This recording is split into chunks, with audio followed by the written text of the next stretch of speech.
I had just gained the power of a creator. But the very next day, the hospital diagnosed me with terminal stomach cancer. To stay alive, I took my family's old orchard and transformed it into a miniature sandbox world. I'm trying to accelerate the evolution and progress of life itself. My only hope is to create a civilization capable of curing cancer. As the little people inside constantly explore the square sandbox, they one day made a terrifying discovery. To them, the sky was round and the earth was flat. They even encountered supersized giants standing tens of thousands of feet tall. Whenever a civilization's development fails to meet my expectations, I tear it all down and start over. I grant the hero of every civilization a single chance to ask me a question. Whenever they ask how many days it took me to create the world, I think back to when I was digging up dirt to build this sandbox. It took me exactly 7 days to create this land. And so, the legend that God created all things in just 7 days began to spread across the world. One civilization after another rises and falls within my sandbox. But who would have thought that so many brilliant, magnificent civilizations actually originated from a single spore? Back then, within the 100-acre sandbox in the orchard, I built a man-made diving pool. By adjusting the salt ratio, I turned it into an ocean. In the heart of this central sea, I released a massive amount of zerg spores. Then, I accelerated the speed of cell division by 10,000 times. For every day that passes in reality, 10,000 years go by in the sandbox.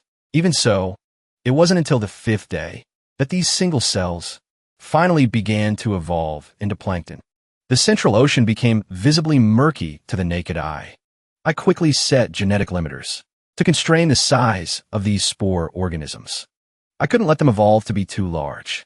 On the afternoon of the 6th day, after 5 days of a Paleozoic ocean filled with single-celled life, multicellular organisms finally appeared in the water. In just a few minutes, it looked like a nature documentary on fast forward. Species were born and went extinct within seconds, followed immediately by the next generation. But as the sun began to set, just as I expected, the sandbox world faced its first mass extinction event. 12 hours of night meant this place would be deprived of sunlight. For 5,000 years, massive swaths of aquatic plants withered and sank to the seabed. Under the cover of night, all signs of life vanished. My sandbox environment is too small. Such a tiny biological population isn't enough to evolve new species capable of adapting to the environment. However, inside my ocean, I have these zerg single cells with incredible adaptability. Half an hour after the moonlight hit the water, a faint shimmer of blue emerged from the surface of the sea, which was choked with plant remains. They were blue plants, the size of ants, and shaped like leaves. To my surprise, having lost direct sunlight, these plants had actually pivoted their photosynthesis toward the moon. Utterly amazed, I named this species blue silvergrass, after successfully surviving the first mass extinction. This plant began to evolve rapidly within seconds. The blue-silver grass adapted frantically to the dark environment, spreading across the sea surface like lotus leaves, to absorb the moonlight falling over the yard on a massive scale. Another hour passed.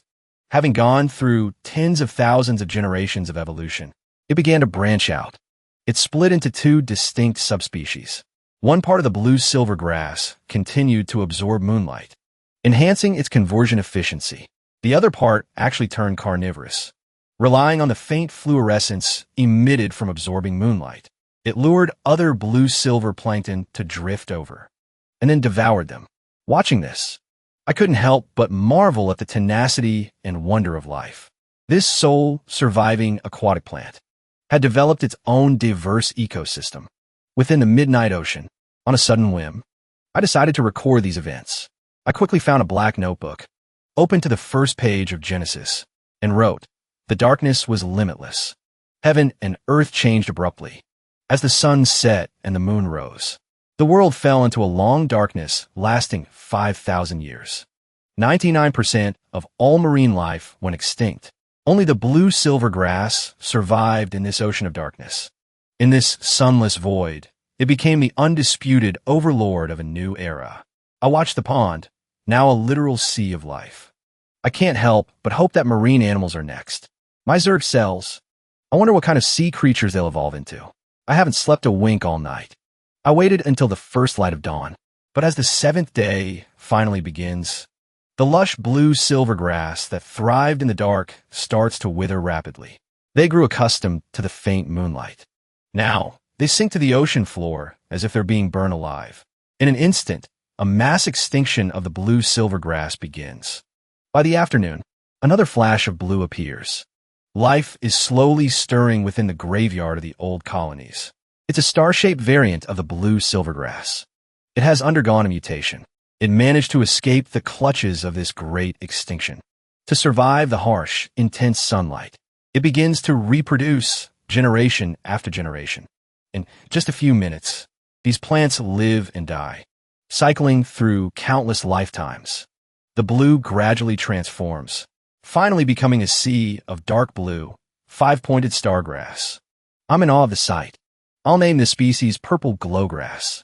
I flip to the second page of my black notebook. The era of radiant martial arts. The world undergoes a cataclysmic shift. The moon sets and the sun rises. A scorching sun hangs in the sky for 5,000 years. The blue silvergrass, once the king of the dark martial era, faces a massive extinction event. Amidst the chaos, the once weak purple glow grass rises to power. It becomes the dominant protagonist of this new age. Night falls on the 7th day. The purple glow grass lives peacefully in the ocean. It has adapted to 5,000 years of shifting day and night. Meanwhile, the massive amount of photosynthesis from the aquatic plants has spiked the oxygen levels in the seawater. The conditions for the birth of marine animals are finally met. Soon, the single-celled organisms in the ocean begin to evolve. The first to emerge are a group of creatures shaped like black beetles. This is it. Marine animals have finally stepped onto the stage of evolutionary history. The moment I see them appear, a smile of pure satisfaction finally crosses my face. My body is exhausted after being awake for a day and a night. I head back to my room and collapse into sleep the second I hit the bed.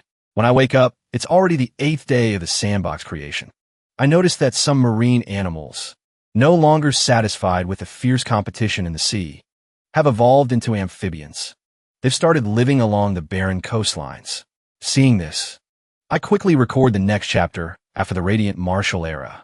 The third era, the Cenozoic era, an explosion of diverse animal life. The first wave of marine animals emerges. A golden age of species. Invertebrates, relying on their armored shells, dominate the seas. They become the lords of the era. But their reign doesn't last long. Vertebrates are born. They use their superior agility to overthrow the old guard. They become the new masters of the Cenozoic era. They crawl out of the ocean, destined to rule for a long, long time. After finishing my notes, I silently close the black notebook, even though my little buns are about to evolve into land creatures. There's no telling how much longer it'll take for them to develop actual intelligence.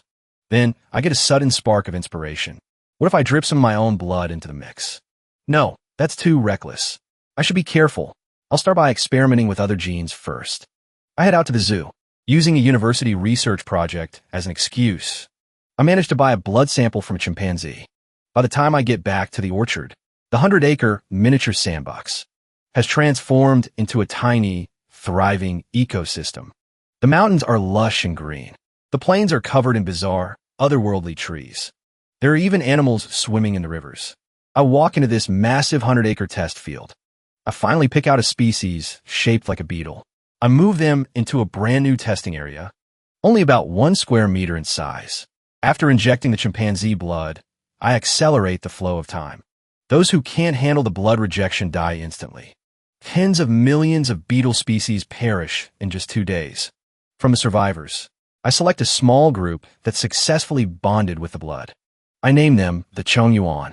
The physical form of the Chongyuan is remarkably close to that of a human. Unlike humans, however, they possess circular, black armor plating on their backs. The Black Jade origin race. It took 2 full days. In that time, the 100-acre sandbox orchard underwent an evolution equivalent to 20,000 years. Formidable new species began to emerge. Trees now tower into the clouds. Massive megafauna have been born in abundance. This means the sandbox has entered a terrifying era, much like the Jurassic period. Among them, the largest beasts, those with the black discs atop their heads, have already hit the growth limit I established, the size of a common house cat. I took the black jade origin race, the results of my experiment, and released them into the southern sector of the sandbox, inside a great canyon surrounded by lush forests. I wanted to see how the black jade would fare and survive in an era such as this. At the same time, I adjusted the sandbox time flow to a rate of 100 years per day. Early the next morning, I rushed straight to the sandbox to observe that first batch of the black jade. To my pleasant surprise, they had already formed primitive tribal structures, living in social groups. They've even developed a rudimentary language and culture. But what worries me is that they're simply too weak. Their ancient genes from 20,000 years ago are nowhere near enough to contend with the behemoths of this new age. I can't just stand by and watch as the black jade race I worked so hard to cultivate goes extinct. And so, I decided to provide them with the sparks of civilization. I placed an expedited online order for a miniature welcoming pine bonsai and commissioned a custom-made, exquisitely detailed alloy greatsword, barely thicker than the tip of a needle. By the time these two items arrived, a day and a half had passed. For the black jade, that was 150 years. Their numbers in the sandbox have grown increasingly sparse, teetering on the very brink of extinction. Strangely, I find some comfort in this. If they've endured 150 years in this era without being wiped out, it shows they have real potential. Therefore, I set the time flow to 1:1 and stepped into the sandbox myself. The Black Jade Village is now a scene of crumbling walls and ruins. The ground is littered with corpses. Run. Move. We can't hide here anymore. The Darklaws are coming. Several black jade males lolled hoarsely, urging the women and children behind them to retreat. They swung heavy clubs made from the bones of unknown beasts, charging toward the pitch-black monsters ahead. These behemoths are known as the Darklaws. We have to survive. The women and young ones fled in desperation, their faces masks of utter hopelessness. It seems they have grown far too used to this life of flight. As for the males who charge forward, they have already become nothing more than food for the Darklaws. Blood spatters everywhere. Seeing this from a distance, I feel a pang of guilt. The casualties in this primitive tribe are far too heavy. As I stride forward, the fleeing black jade feel the very earth beneath them shudder. Within the ancient savage woods, countless beasts take flight in terror. Entire species scatter in a blind panic. Mountains and valleys are leveled beneath my feet. Some of the more powerful species don't even have time to react before being crushed to death by a foot descending from the heavens. I quickly catch up to the fleeing black jade survivors. Along the way, I happen to step on those Darklaws, the ones currently tearing into the black jade corpses, crushing them instantly. Gods, what is that? How can such a massive creature exist? It's 10,000 times larger than the Funfa, the greatest 100-meter behemoth. It wiped out the terrifying Darklaws with a single step. The black jade people turn to look, beholding a vast entity that towers into the clouds, like an eternal titan piercing through the very sky. They scream in terror, their legs giving out as they collapse to the ground. I can understand the language of these people, but I pay their shock no mind. After all, to them, I am effectively the creator. Run. We have to run. We can't escape. We're no bigger than a single hair on its body. Countless survivors slump to the earth, paralyzed. But amidst the wailing of the crowd, one young child stubbornly lifts his head toward the sky. He screams up at me. Are you here to eat us too, you giant monster? You killed my papa and mama. You killed everyone. You killed my mother and father. You murdered Xiao. Why are we so weak? I found myself surprised by the courage of this young Chongyuan. A sudden thought crossed my mind. I've chosen you then. I reached out gently. I scooped the little Chongyuan up, cradling him in my palm. In an instant, the young creature's mind went completely blank. The palm of this massive being felt like a vast, boundless continent. And he was no larger than a single fine line on that giant hand. He looked up again. The eyes of the towering giant shone like twin suns blazing in the sky. It was because I had masked my true face from the species within the sandbox.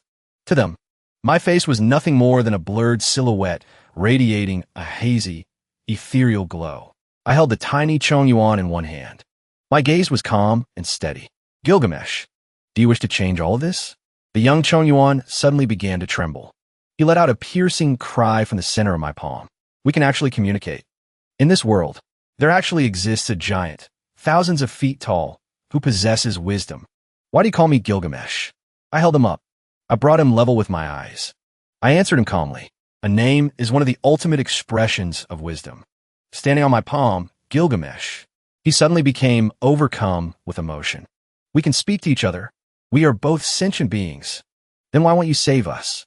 You are clearly so powerful, so magnificent. These creatures had no idea what I truly was. They simply saw me as some kind of hyper-intelligent, colossal beast. I didn't bother correcting them. With Gilgamesh still in my hand, I began to stride across the mountains and rivers. Forests were leveled and creatures trampled beneath my feet. I told the weak little Chongyuan on my palm to look down. My voice boomed. It thundered across the horizon. Look, every species in this world is equal. You are no different from any other plant or animal. Why should I save only you? Simply because you possess intelligence?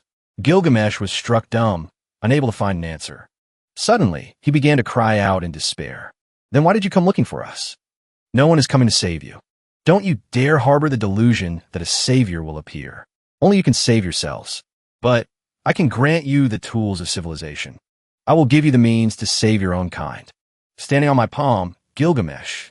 He stared at the world below in absolute shock. This was the first time he had ever seen the world from the clouds. He looked down upon the vast, sprawling earth. The mountains and rivers, they huddled beneath his very eyes. Countless beasts scurried and roared beneath the giant's feet. It was a scene of overwhelming, epic proportions. What a magnificent, fantastical view from these heights. What terrifying, enviable, and majestic power. His voice shook as he finally spoke. What is civilization? I hadn't actually thought about how to explain the concept of civilization to this newborn race. I took a moment to reflect. Then I gave him my answer. Civilization is a spark. It is knowledge. It is order. More than that, it is the formidable power that wisdom uses to protect itself. At the mention of formidable power, Gilgamesh seemed to drift into a trance. After placing him on my shoulder, I headed back toward the Great Canyon. I took out the miniature greeting pine I'd bought online and planted it firmly in the soil. It was only a 60-centimeter tree, but to this miniature land, it was a divine, endless tree that pierced the very heavens. Looking up, it was shrouded in mist and clouds. The massive, winding canopy stretched beyond the limits of sight. If you desire the power of civilization, then show me your courage. Scale the divine tree. This is my trial for you, a trial of both wisdom and courage. As I spoke, I placed a custom-made giant metal sword, along with a single match soaked in kerosene at the top of the tree. I thought about it for a second, and then I placed a capsule containing termite genes at the summit as well. This was from a previous experiment. These are the byproducts created alongside the Chongyuan race. A booming voice echoes through the heavens once more. Behold the 3 treasures of civilization. First, the sword of judgment. It is the weapon that shall protect your civilization. Unlike the savage beasts that roam this earth, a species that can harness the power of tools is the only kind worthy of being called sentient. Second, the torch. It burns with a searing, eternal flame. It is the bridge that sustains civilization. To master the flame is to achieve the enlightenment of your kind. Third, the blood of power. Only the most valiant warrior in the world may consume it. Survive the baptism of this blood, and you shall possess unparalleled might. Fail to endure it, and you will perish. If you truly wish to change the destiny of your race, then before the torch flickers out, climb the divine tree. Claim the 3 treasures of civilization. My piece said.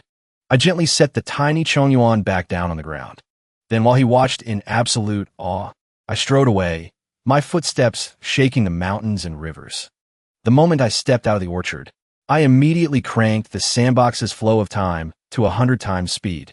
Now a matchstick that would normally burn for only a few seconds would, to the creatures inside the sandbox. Burned for several days. I picked up my binoculars and got a clear view of the scene beneath the divine tree. Young Gilgamesh was climbing the tree with a look of grim determination. From my perspective, the little bug was moving so fast he was nothing but a blur. In just a few seconds, he fell countless times, only to scramble back up with everything he had. After about 10 seconds, he finally reached the summit of the divine tree. But in reality, for the Gilgamesh inside the sandbox, he had likely lost track of how long he'd been climbing or how many times he had failed. On the peak of the divine tree, standing atop the lush emerald canopy, Gilgamesh thrust the sword high into the air. He seemed to be shouting something. Then he turned back into a blur and sped down the tree. Curiosity got the better of me. I tapped into my powers of creation to replay the scene that had just unfolded at the top of the tree. I watched as Gilgamesh conquered the summit. He hoisted the sword of judgment high, swinging it triumphantly over his head. He looked down upon the world beneath him. The bone armor on his back gleamed a polished black. His resolute face was brimming with confidence. We are intelligent beings, just like him. In the future, we will become like that great behemoth of wisdom. Every one of our people will possess godlike power. We will hold a majesty that sends countless monsters fleeing in terror. I will lead my people to the pinnacle. I will spread the embers of civilization across the entire world. Atop the divine tree in that ancient era, this moment was etched into eternity. Tens of millions of years later, on this very land there once existed the flourishing yet short-lived Yahello dynasty. Through archaeology, people discovered the hymns of ancient names, odes to the great king written during the Yahello era. This ancient text, the Genesis, records of ancient Yahello, states, the behemoth of wisdom stood 10,000 rods tall. His countenance was divine. He came crushing the mountains and the earth beneath his feet. He bestowed the trial of wisdom upon the divine tree, granting the 3 treasures of civilization to the young hero king, Gilgamesh. When I woke up the next morning, a long century had already passed within the sandbox world in the orchard. For the Chongyuan, whose average lifespan is only 40 or 50 years, 2 entire generations had gone by. I felt a spark of anticipation. After all this time, that raw, young Chongyuan, Gilgamesh, had he already passed away of old age? The answer was no. Gilgamesh, had he died? Not all. In fact, he had a massive surprise waiting for me. During the first 10 years after my departure, Gilgamesh led the Chongyuan as they continued their exodus. He remained in awe of the miraculous wonders he had seen in this world. Gilgamesh led the reinforcements as they continued their desperate flight. He marveled at the fact that such a miraculous thing could even exist in this world. Fire. It can cook our food. It keeps the great beasts at bay during the dark of night. It offers warmth when the evening chill sets in. No wonder the great beast of wisdom said, that fire represents the very dawn of civilization. And that sort of judgment, in this primordial wilderness, is an unrivaled weapon of destruction. With that razor-sharp blade in hand, Gilgamesh hunted down countless monsters. He carved out a path for his people. They were barely clinging to life before, but now they finally have the power to fight back. By the second decade of his reign, Gilgamesh had shed the last traces of his youth. Now, in his 30s, he stands tall and magnificent, the strongest hunter the Chongyuan race has ever known. The tribe hails him as their hero king. He even learned to use fire to clear the land, scorching the earth to make it fertile. He established the first primitive farms. He is peerless, arrogant, and overbearing, a man who believes the entire world revolves around him. The great beast of wisdom entrusted the 3 treasures of civilization to his hands, and he understands their weight perfectly. He knows that civilization is the inheritance of knowledge and history. So, he took a bold step and created a way to record their legacy. He developed cuneiform script to track their history and revolutionized their very language. In his eyes, he is the first enlightened being to carve out a civilized world, to honor his own achievements. He recorded the history of his creation in books and sang hymns in his own praise. He had the sheer audacity to title these records the Genesis. He rules with an iron fist, a tyrant, an absolute autocrat, and yet he possesses an undeniable, magnetic charisma.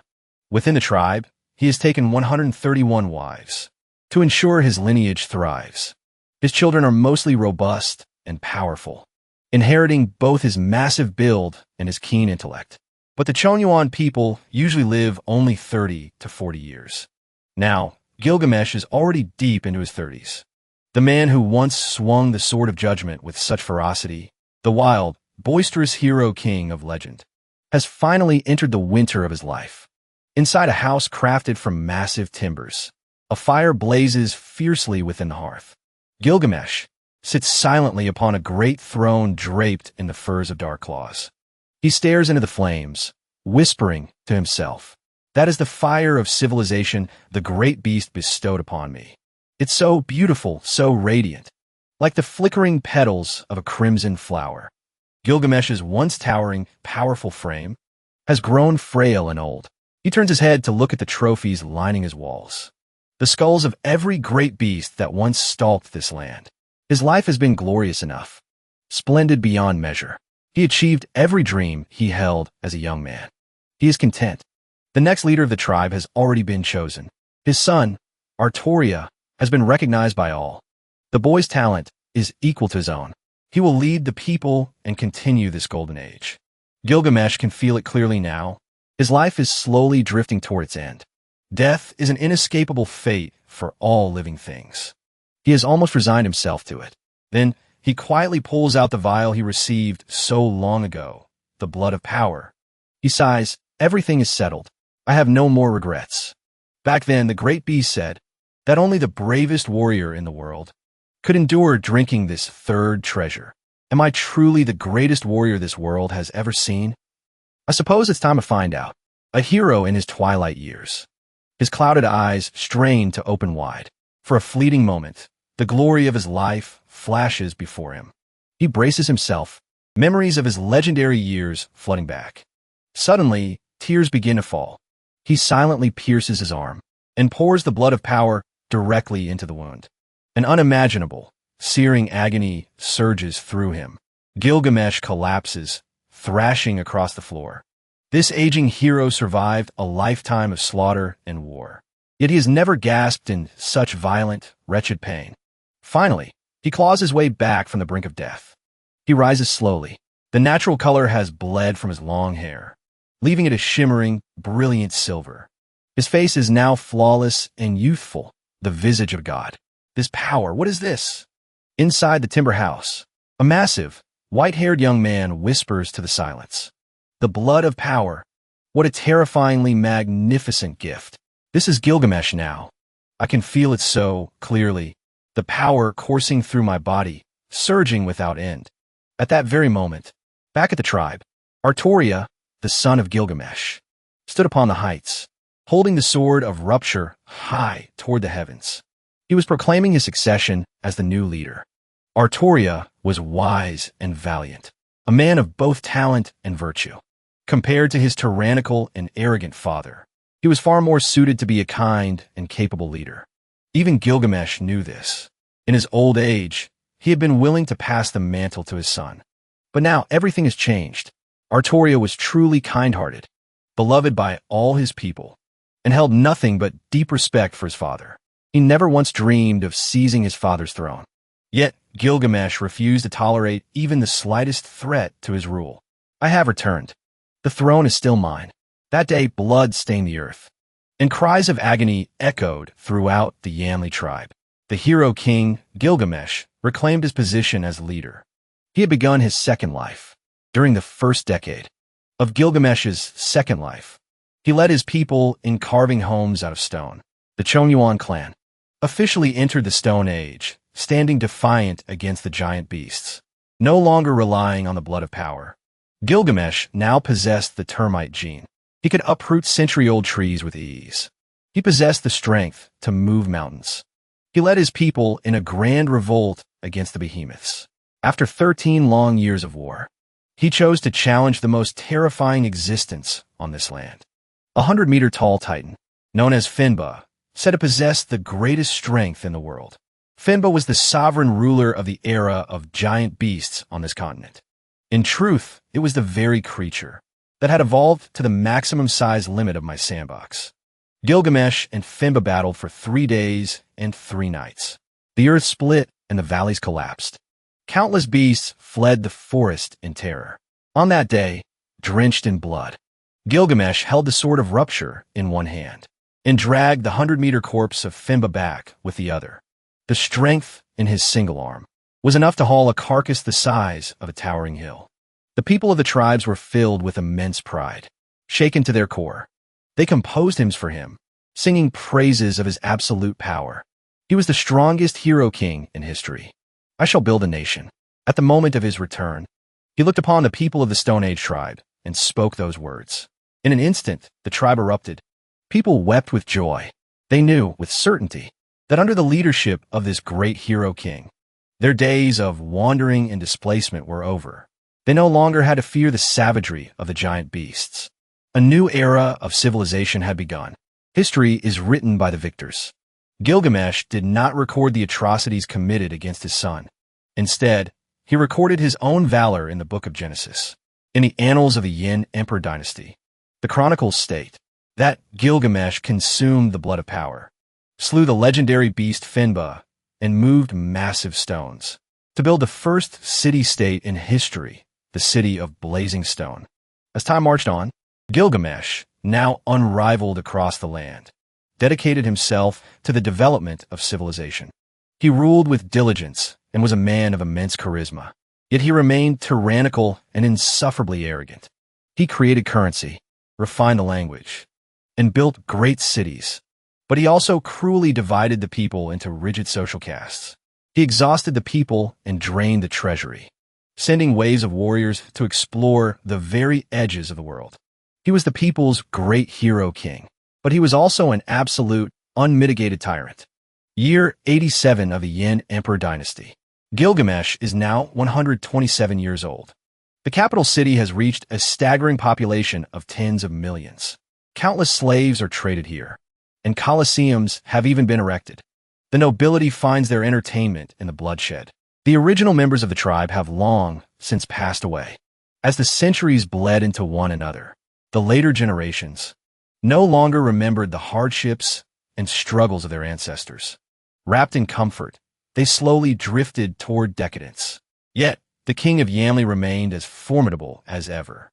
Deep within the dark and somber halls of the Blazing Stone Palace, a man of towering stature and breathtaking beauty stood calmly before an exquisite throne carved from white bone. At his side, never leaving his reach, was the legendary blade, the Sword of Rupture. The great king of Yamli, His Majesty Gilgamesh, Lord of the City-States. We have finished our exploration of the entire world. Han Ming, the imperial minister and stargazer, bowed his head slightly. He began to speak with feverish intensity about the lands they had charted. Han Ming's back remained bent in a respectful arc, as he passionately recounted everything he had witnessed over the years. What is the nature of our world? Gilgamesh fixed his gaze upon the minister before him. His eyes were sharp, piercing, looking as if they could see right through the palace walls to the azure sky beyond. Back then, those brave souls who set out to map the world departed in every direction, spending several decades of their lives on the journey. Countless lives were lost in the coming and going. But today, at long last, the shape of the entire world was known. Han Ming gestured with respectful yet exaggerated motions.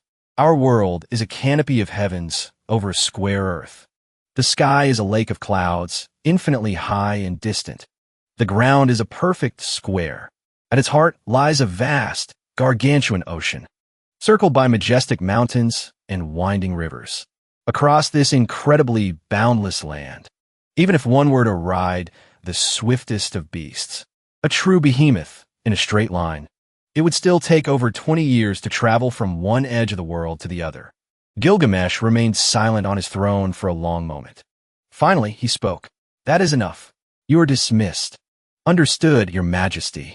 Han Ming rose to leave, but he paused abruptly. He turned his head to steal one last look of pure adoration at his king. This great hero king had led them out of the dark caves, founded the first tribes, guided them through the age of agriculture, through the Stone Age, and finally into the era of city-states. He had personally slaughtered the most terrifying king of behemoths, Finba. He had ushered them through one era of civilization after another. Over 30 years ago, when Han Ming was still a young wanderer, he had been summoned to the palace by His Majesty and tasked with mapping the geography of the city-states. It wasn't until 30 years later, when he finally returned to the royal city of martyrs to complete his mission, that he realized he was no longer that young boy. Now, he was a trembling old man with cloudy eyes. His vision was blurred, and he didn't have much longer to live. Yet His Majesty looked exactly as he did all those years ago, without a single trace of time's passage upon him. What a truly magnificent monarch. Han Ming thought, his body shivering. His eyes were filled with fanatical devotion. For over 100 years, the king had stopped flaunting his power, and no one knew just how unfathomably strong he had become. Perhaps in the future, this long-lived, immortal king would lead the people of Yanli into the next great age of civilization. Our world, a canopy of heavens over a square earth. Once the palace was empty and silent, Gilgamesh repeated those words to himself. He let out a long, heavy sigh. He gently stroked the massive sword at his side, treating it like a lover who had stayed by him through endless ages. I have mastered the power of the magic artifacts. I have completely unraveled the secrets of the blood of power. But this sword, I have searched the entire world and still cannot find its origin. How is it even forged? Gilgamesh whispered, his voice thick with awe. As he felt the blade's surface, he wondered, what material is this, truly? What beast's bone could be this strong? Or is this the craftsmanship of some unknown civilization? It was a pity. This world was not, after all, the real world. I hadn't placed any metal ores within this sandbox. Therefore, the civilization inside this world was destined to be forever trapped in the Stone Age. In their understanding of reality, the word metal would never even exist. To this world, this shining, indestructible material was something mysterious, powerful, and utterly unique. We reached the very edge of the world, and yet, I still haven't found that great beast of wisdom from back then. The one and only. We searched every corner of the earth, but that great beast of wisdom is nowhere to be found. Where in this world could he possibly be living? The secrets held by that great beast of wisdom, their civilization, is simply beyond comprehension. This, the sword of rupture gifted to me, though I cherish it as my greatest treasure, this holy blade that carved out an entire civilization, isn't it also serving as a warning? This power called civilization, I've only mastered a fraction of it. The rest remains a total mystery. Just like the secret of how this sword was forged, it fills me with a deep, lingering dread. EA is like the sword of Damocles, hanging precariously right above my head, ready to drop at any given moment and claim my life. The power of civilization. It truly is something to long for. Gilgamesh sat upon his throne, looking like a great lion that had been reclined in slumber for far too long. His eyes slowly drifted toward the distant horizon. In a trance, he drifted back to those long, distant years over a century ago, to that massive, majestic figure from back then, that supersized titan standing tens of thousands of feet tall, bathed in radiance, divine from birth. Those vast palms had cradled him when he was just a child, looking down upon the world's mountains and rivers, entrusting him with the three treasures of civilization. It was a scene he could never forget as long as he lived. It remained vivid in his mind, as if it happened only yesterday. Unfortunately, my life is reaching its end once again. The blood of power no longer has any effect on me. I want to live a third life. Oh, great beast of wisdom, I want to see you again. Sadly, at that very moment, I was busy eating and chatting with the girl next door. I didn't hear Gilgamesh's prayer at all. Of course, even if I had, I wouldn't have bothered with him. A life meant to end in old age must eventually face it. No one can remain immortal forever. Gilgamesh, he has already lived a legendary life that even I envy. A lifetime of glory, always in the spotlight. What could he possibly have left to regret? But I ultimately underestimated Gilgamesh's desperate thirst for life. After experiencing the terror of death and the rush of rebirth once before, he became utterly terrified of dying. This hero king wanted to force a third life out of fate. far from the dynasty. In the year 102, Gilgamesh reached the age of 142. This legendary king, who had already lived 3 times longer than any ordinary citizen, suddenly saw his reflection. Seeing himself aged and withered, he was consumed by panic. His fury shook the world. He issued an imperial decree, mobilizing the entire nation to find the beast of wisdom. At the same time, he summoned every eccentric and master from across the lands to brew elixirs and study the dark arts. For a time, massive beasts in the primordial forests were slaughtered in droves, their parts harvested for his experiments. The once thriving dark claws were hunted nearly to extinction because of it. History entered the infamous era of the tyrant city-states. 13 years later, a dark wizard of the court concocted a longevity potion that successfully extended Gilgamesh's life. But a resistance to the drug soon developed. After multiple doses, it ceased to have any effect. Gilgamesh slowly drifted back toward an unstoppable decay. Death is an inevitability for any living thing. No matter how great the hero, they cannot escape the dynasty of time. In the year 145, another 30 years gone by, Gilgamesh felt his life force rapidly draining away. The once mighty old man sat motionless on his throne. Closing his eyes, he whispered to himself, "My life is coming to an end, and yet I still don't want to die." After sitting in silence for 3 days, he finally opened his aged, weary eyes. He chose to retreat into the shadows of time for now, and began selecting candidates for the next king. Instantly, the dynasty was in an uproar. The great king was dying. The immortal, legendary hero king Gilgamesh was finally reaching the end of his road. But for a long time, no one dared to step forward to succeed him. The last time Gilgamesh faced the end of his lifespan, he appointed his most trusted son, Artoria, to be the next leader, only to kill him with his own hands after achieving his second life. Everyone was terrified of becoming the next Artoria. But Gilgamesh was, without a doubt, the cleverest of kings. He gave a direct order. The candidate for the throne shall receive the blood of power and possess a might that rivals my own. There is no need to fear me. Furthermore, you shall be granted the right to lead your own followers and establish a second royal capital in the outer lands. I bestow upon you the tools of power, and I grant my permission for its construction.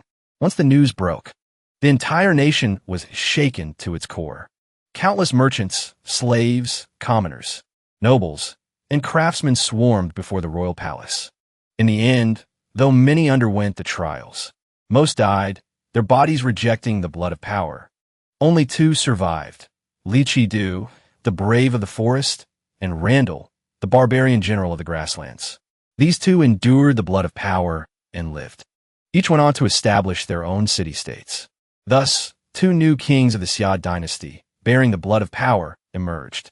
They stood ready to take up the mantle of sovereignty, replacing the aging Gilgamesh, who was nearing the end of his life, to guide the next generation of the Yanli civilization. This civilization began with Gilgamesh, but he could not allow it to perish by his hand. In the 175th year of the Yanli dynasty, 3 kings stood side by side, ruling the world together. The Yanli city-states entered an unprecedented golden age. Suddenly, Gilgamesh felt the cold shadow of death truly descend upon him. He began a final, desperate struggle against fate. He summoned the finest craftsmen to build a great beast of wisdom, a monument even more exquisite than the palace of the heroic king. Within the massive stone temple, a towering, majestic statue of a giant took its place. It stood bathed in a boundless, magnificent radiance. The giant held the young hero king in one hand. Gilgamesh, his eyes shimmered with emotion as he gazed down upon the vast earth, his entire being radiating a breathtaking, divine white aura. On that day, Gilgamesh led his ministers and all millions of his subjects to pay homage to the great beast of wisdom. He prayed that the great Lord of wisdom could sense his absolute sincerity. If only he could see the great beast of wisdom one last time before he died.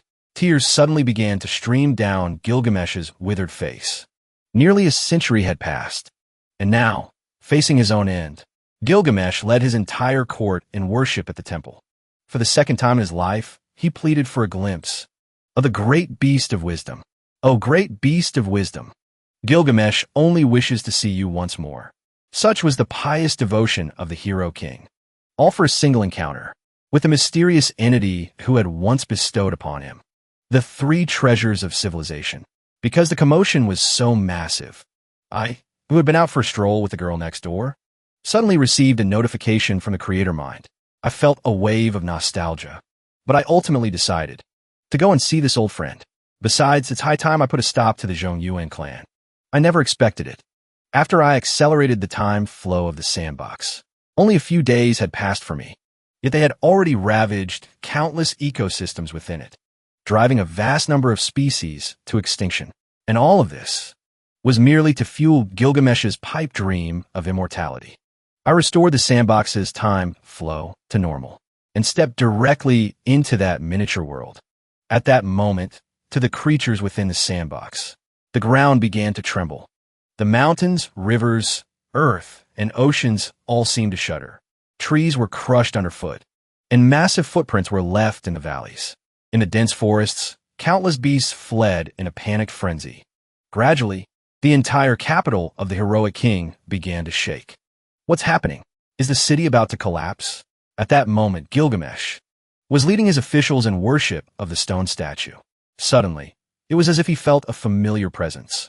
On the aged face of this great hero king, a look of pure, childlike joy appeared for the first time. 200 years have passed. The great Lord of Wisdom I saw in my youth, the great beast who gave me the three treasures of civilization, he has finally returned. Me? I looked down at the massive capital of the heroic king, home to over 10 million people, and felt a slight sense of wonder. Though in my eyes, it's a city no larger than a basketball court, it was still built by the tiny Zhongyuan people. It is truly magnificent and grand. I looked down at the exquisite altars and temples in the city. Beneath the towering stone statue, that snow-white, elderly hero king stood looking up, gripping the sword of rupture. He looks up at me, crystal-clear tears streaming down his face. I look down at this white-haired old man, his cheeks soaked with grief. It brings back a rush of bittersweet memories. All those years ago, back when he was just a green, young fledgling I held in the palm of my hand. Back when he stood atop the great tree, a hot-blooded youth, gripping the sword of rupture and howling at the heavens. Now, he's in the winter of his life. He's reached the end of his journey. Yet, that image of his ambitious, youthful self, it feels like it was only yesterday. Gilgamesh, how have you been all these years? I speak softly. My voice pierces through the vast layers of clouds, descending upon the bustling capital of the martyr's king. Gilgamesh leans on his holy sword for support. His entire body trembles. I suppose I've done well enough. His throat is parched and raspy. He gazes up at the sky, at this colossus towering into the heavens. Even though it isn't the first time he's seen it, he is still moved by the sheer magnificence of the sight. A giant of unfathomable proportions, piercing straight through the firmament. A torso that seems to prop up the entire world. A thick radiance veils the face. Pure, holy light glimmers through the clouds, masking a majesty too great to look upon. The giant looks down over the city of martyrs. Great, solemn, and divine. There are no words in any language that could ever capture such breathtaking beauty. My God, it's real. It actually exists. Tens of millions of people across the city, from merchants in their fine leather silks to slaves in their tattered rags. Every commoner and craftsman drops what they're doing. They pour out of their homes.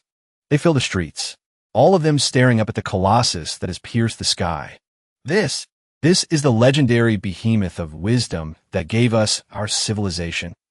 It really is a massive giant, 10,000 feet tall. What a magnificent life form. It's like the sun, the moon, and the stars themselves. Minds go blank, drowned in a sea of shock, longing, fear, and awe. A whirlwind of complex emotions intertwines, finally settling into a sense of unparalleled adoration.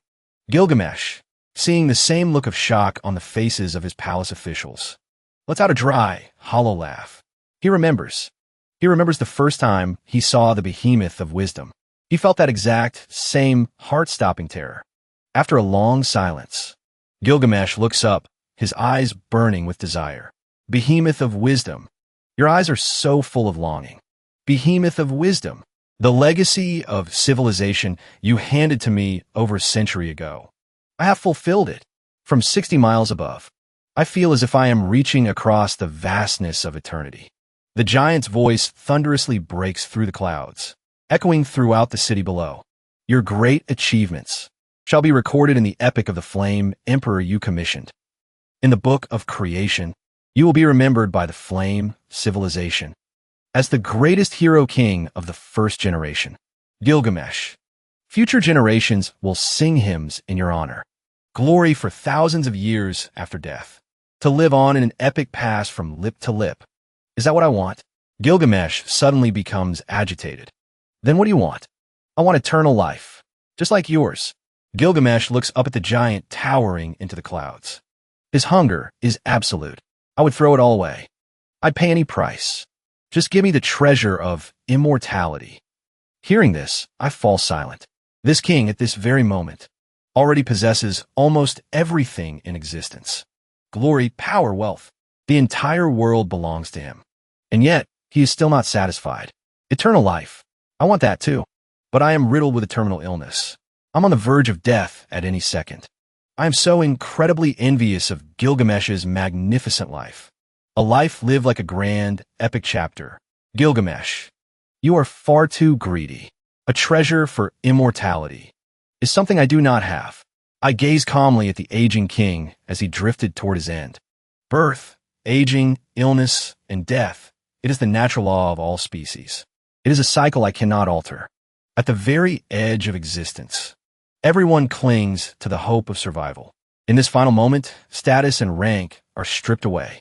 The vast scales of countless civilizations are bridged, whether emperor or ant. The distance between worlds vanishes, whether emperor or ant. All eventually return to the yellow earth and bleach bone.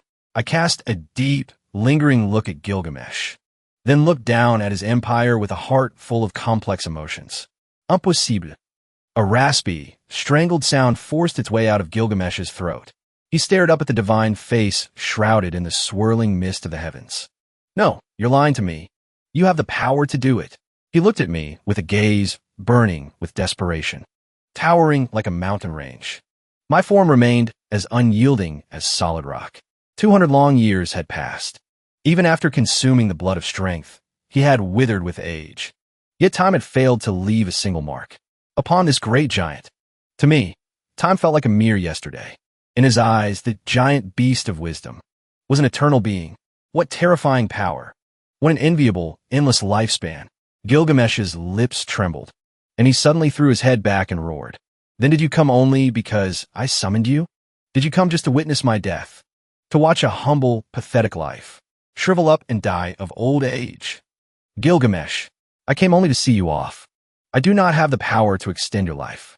I am also here to facilitate the second transition of civilization and to deliver a warning. I let out a soft sigh and continued. Your civilization has become too cruel. You've driven species to extinction, razed the forests, and slaughtered the great beasts. You have trampled this continent. True civilization is not built on brutality or barbarism. I demand that you cease this slaughter. Cease the slaughter? Though Gilgamesh was old, he was still physically formidable. He forced himself to his feet, trembling, a fire igniting in his eyes, growing more intense by the second. The white-haired old man suddenly surged with a terrifying vitality. The slaughter will never stop, and neither will my march. Do you have any idea? All these years, this sort of ruin you gifted me. It has felt like a blade suspended over my head. While it granted me peerless power, it also brought me unparalleled fear. And today, I will personally tear down this sword of Damocles. Where's the historian? The official responsible for compiling the Genesis stepped forward at the command. Record this moment in our history. I speak, and you shall write. Beside the dais, the historian let out a mournful cry. He silently lifted his quill and unfurled a scroll of gray beast hide. Please, your majesty, speak. Record the history of humanity's struggle against nature. A history of courage and anthems. My original intent for Genesis was to leave our legacy for future generations. Now, let history immortalize my courage in this moment. Let those who come after understand the spirit of their ancestors who defied the natural world. Gilgamesh took a heavy, ragged breath. Leaning his aged body against the sword of ruin, he let out a low, guttural laugh, then raised his voice to a shout. In the 175th year of the Li dynasty, after slaying the legendary beast Finba, the strongest in history, the hero King Gilgamesh, who has ruled for over a century, takes the field once more. Using the entire strength of the nation, he lured the lofty giant beast of wisdom into the light. Intent on drawing his blade to strike the beast down, I looked down at it all in silence, my heart a mess of shock and complex emotions. The last time was a child, the last time was a son, but this time it's a god. But I quickly regained my composure. Gilgamesh's actions seemed utterly, recklessly bold. It was only natural, really. The first time I stood on the brink of death, after the hero king was reborn, he killed his own beloved son with his own hands. The second time I stood on the brink of death, he chose to turn his sword against me, the one who granted him the 3 treasures of civilization. Perhaps I should have seen it coming from the very beginning, back when I was standing among a group of trembling subjects, and I chose the brave young boy who dared to roar at the towering giant. I should have known what that choice would mean. He never knew the meaning of fear in his entire life. That he would eventually turn his blade on me was only a matter of course. It was just his nature. With a calm expression, I said, "Gilgamesh, I will warn you one last time. Stop this quest of yours. This is barbarism, not civilization. The path you are choosing now will come at a devastating price. There is no price heavier than death." Gilgamesh slowly opened his crimson eyes. It was as if he had returned to the days of his youth, displaying that long-forgotten, reckless fervor from his younger years. Just as I once embraced death itself, to slay the tyrant of flames. Today, I shall slay the beast of wisdom. I will steal his civilization, seize his power, and achieve true immortality. I will lead my people to challenge the gods themselves. Gilgamesh let out a thunderous roar. This was the first true collision between civilizations. A civilization of wisdom, challenging another, the one and only beast of wisdom. Even if you were the one who guided our civilization, you now stand in the way of our advancement. He raised his long sword high. The gale whipped through his wild, silver-white hair, looking absolutely untamed and arrogant. And just then, a deep, resonant bell echoed throughout the entire royal city. The city of martyrs erupted in an instant. An army of hundreds of thousands surged forth. Forming danse, précise formation. I watched this scene unfold and let out a sigh. So, more than 10 years ago, Gilgamesh had already prepared for the day he would strike at the beast of wisdom. Today was merely a trap to lure me out. If I didn't agree to his terms, he was ready to mobilize his army to kill me. Courageous and calculated. From that perspective, he truly is a great tyrant. At the same time, in a massive city on the distant plains, the barbarian General Lidar stood calmly before his palace. Even from this vast distance, he could still see the giant that pierced the clouds. What a majestic, perfect being of immense power. While shaken, Lidar felt his pupils constrict. It's time to move. If it weren't for the need to find allies, with King Gilgamesh's dictatorial and overbearing nature, how could he have possibly shared the precious blood of power with anyone else? He had planned for this very moment from the start. Lidar drew his sword in a swift motion, revealing the fierce, indomitable spirit of a grassland warrior. He shouted loudly, "March! History will remember this glorious moment." In the 175th year of the Yanli dynasty, the Yanli people shall slay the beast of wisdom, in return, having tasted the blood of eternal life. Meanwhile, on a divine tree near the capital, the tree that once reached the heavens, and served as the trial grounds for the 3 treasures of civilization, the pillar of heaven, a prosperous forest city now stood upon its branches. At the very crown of the divine tree, Li Chi-Du, the forest warrior, leaned on his wooden staff, quietly watching the terrifying giant in the distance. Behind him, several disciples stood in silence. "Teacher, it is time to depart." The promise made to the king must be honored. Someone whispered a reminder. No, we, the forest city of Lichidu, choose to do nothing. Likidu Siga. Even looking at the royal city from this far away, the sheer, terrifying presence of the giant was already making it hard for him to breathe. Is it because you are afraid, master? One of the blunt disciples couldn't help but ask. The three most powerful kings from the great cities are joining forces. Even against a behemoth of wisdom from the legends, they might actually stand chance. I am not afraid. I do not fear death. What I fear is casting aside my civilization and the wisdom that is more precious than life itself. It prevents me from slaughtering like a common, savage beast. The behemoth of wisdom gave us our civilization. That creature saved our race. If we abandon gratitude and morality, then we're no different from wild animals. The disciples fell silent. Their master was one of the three strongest leaders of the royal cities. He was a great hero of the forest, who had survived after receiving the blood of power. Yet now, he was choosing to defy the royal decree. I refuse to go to war. This defiance is a capital offense. Take my head. If His Majesty is victorious, carry my head to the royal palace. I am guilty of treason, but under the king's tyranny, I was destined to die anyway. This decision is mine alone. I beg the king, do not let this disaster fall upon the city. However, if the behemoth of wisdom wins, then bring my head to the behemoth. Beg the great giant for forgiveness. Let the behemoth of wisdom know that the true spark of our civilization still survives within us, that we are not merely pure savages. Pray that he does not wipe our race from existence and leave us a single glimmer of hope. Master Lichidu stood atop the divine tree. He calmly opened his arms wide. There was a moment of heavy silence. Then, steeling his heart, blood bloomed in the air. He took Lichidu's head with his own hands. One of the strongest heroes of the Yanli civilization, Spirit King Lichidu, offered no resistance at all. Xianzhe gazed at Lichidu's severed head, at that calm, familiar face. Silently, he wrapped it in animal hide. Suddenly, his heart ached with a sharp bitterness. Deep down, he knew that something incredibly vital in his life was slowly shattering. On the ground below, countless arrows fired in unison. This was the finest army the Yanli had to offer. But to me, they were nothing more than a massive swarm of ants. Their arrows were sharp enough, but their strength was pathetic. The swords and spears poked at my thick denim jeans, without even grazing my skin. How can this be?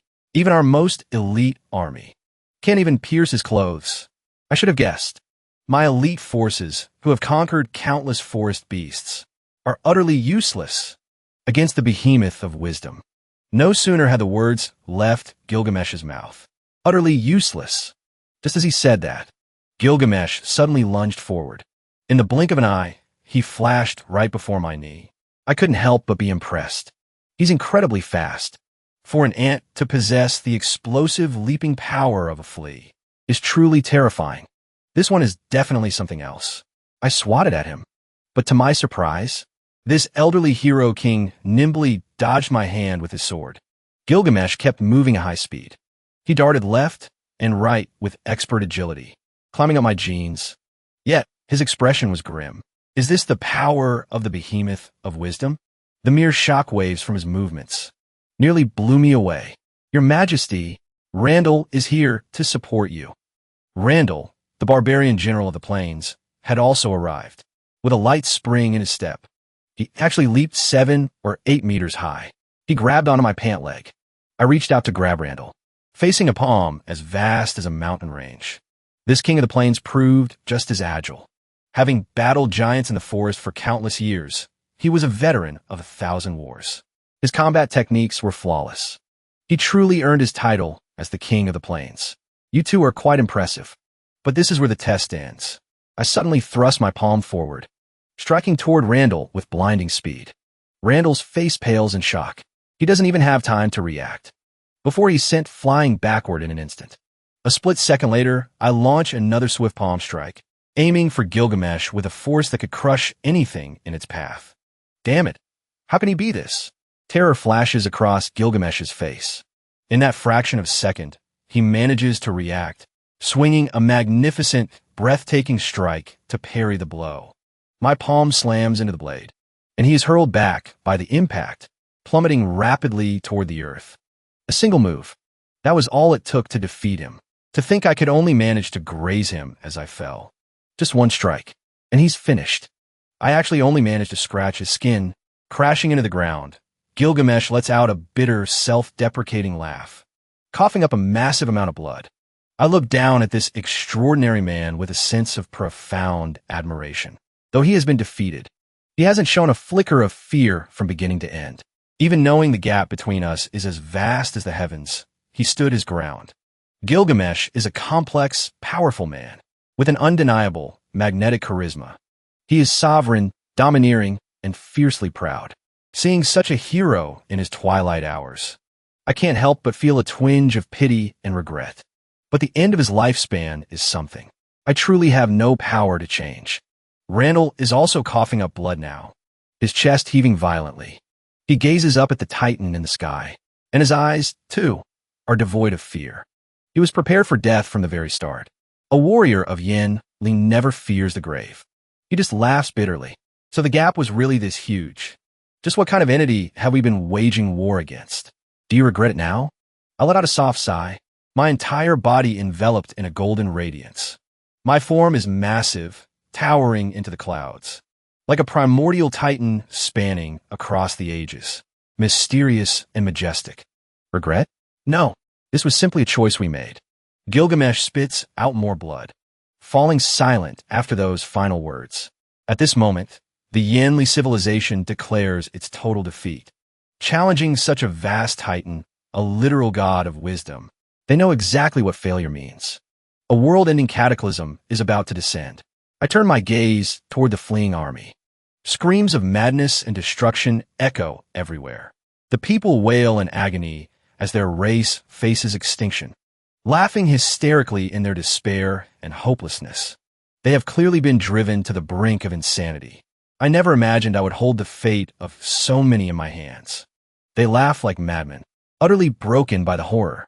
I never asked to dictate the destinies of so many, or to preside over the rise and fall of an entire civilization. I look down at this fading hero king and speak calmly. Are we to be destroyed, just as we wiped out countless species of giant beasts? Will you destroy us? To avenge them? I watch him in silence. His civilization is on the verge of ruin. Yet even now, he shows no sign of terror. After a moment of thought, I reply, since you refuse to listen to my warnings, I will destroy you. You have shattered the world's ecological balance and driven too many species to extinction. I cannot allow you to continue this endless, unchecked expansion.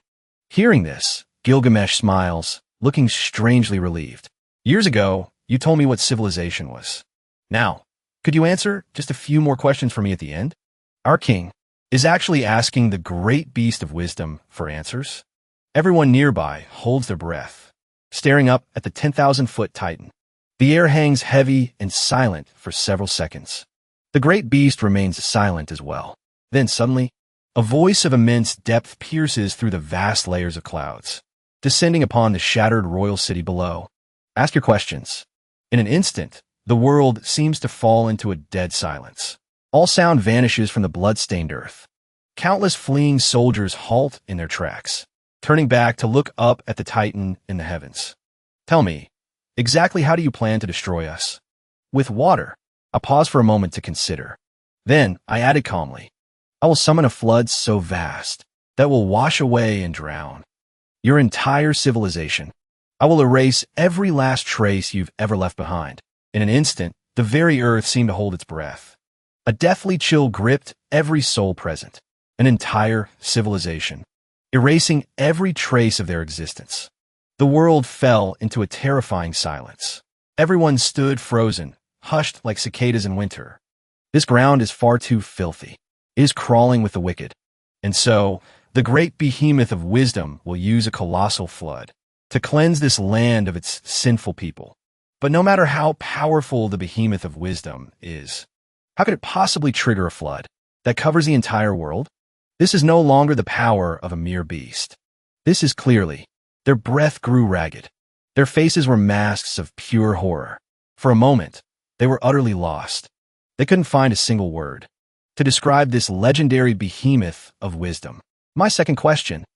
This world is flat and square, bounded by the four corners of the earth. Why have you never left a footprint here before? Where do you truly come from? What kind of existence is the behemoth of wisdom, really? Why did you gift us the spark of civilization? Only to stop us from slaughtering the other races? You say all living things are equal, that the savages, the wise ones, and even the plants are the same. Then what, exactly, is this land to you? I lower my head slightly. I look down at the hero, standing at the end of his road. The great giant towered over the entire city of martyrs. My voice resonated across the vast earth like thunder. This land is a world of my own creation, and all of you are my children. The savages, the wise ones, the plants. Every single species is my subject. Therefore, you are all equal. The air turned leaden, as if frozen solid. The people on the ground began to gasp for air. The sound grew louder and louder, erupting into a frantic collective wheeze. Gilgamesh was struck dumb, his voice failing him. His expression shifted, unsettled. It was beyond comprehension. Suddenly, he began to chuckle. The smile spread across his face, until it broke into a wild, arrogant burst of laughter. Interesting. This is too perfect. Just what kind of being have we been fighting against all this time? To think the legendary behemoth of wisdom was only a beast because that's all we could imagine. He isn't a beast at all. He is the Almighty Lord who created all things. The architect of the world. The creator. An existence like this should be called a god. On this land, the tribes had never known the concept of a god. But now they did. I was so arrogant. I intended to record the history of the civilization I built and call it Genesis. I truly believed I had created this civilized world.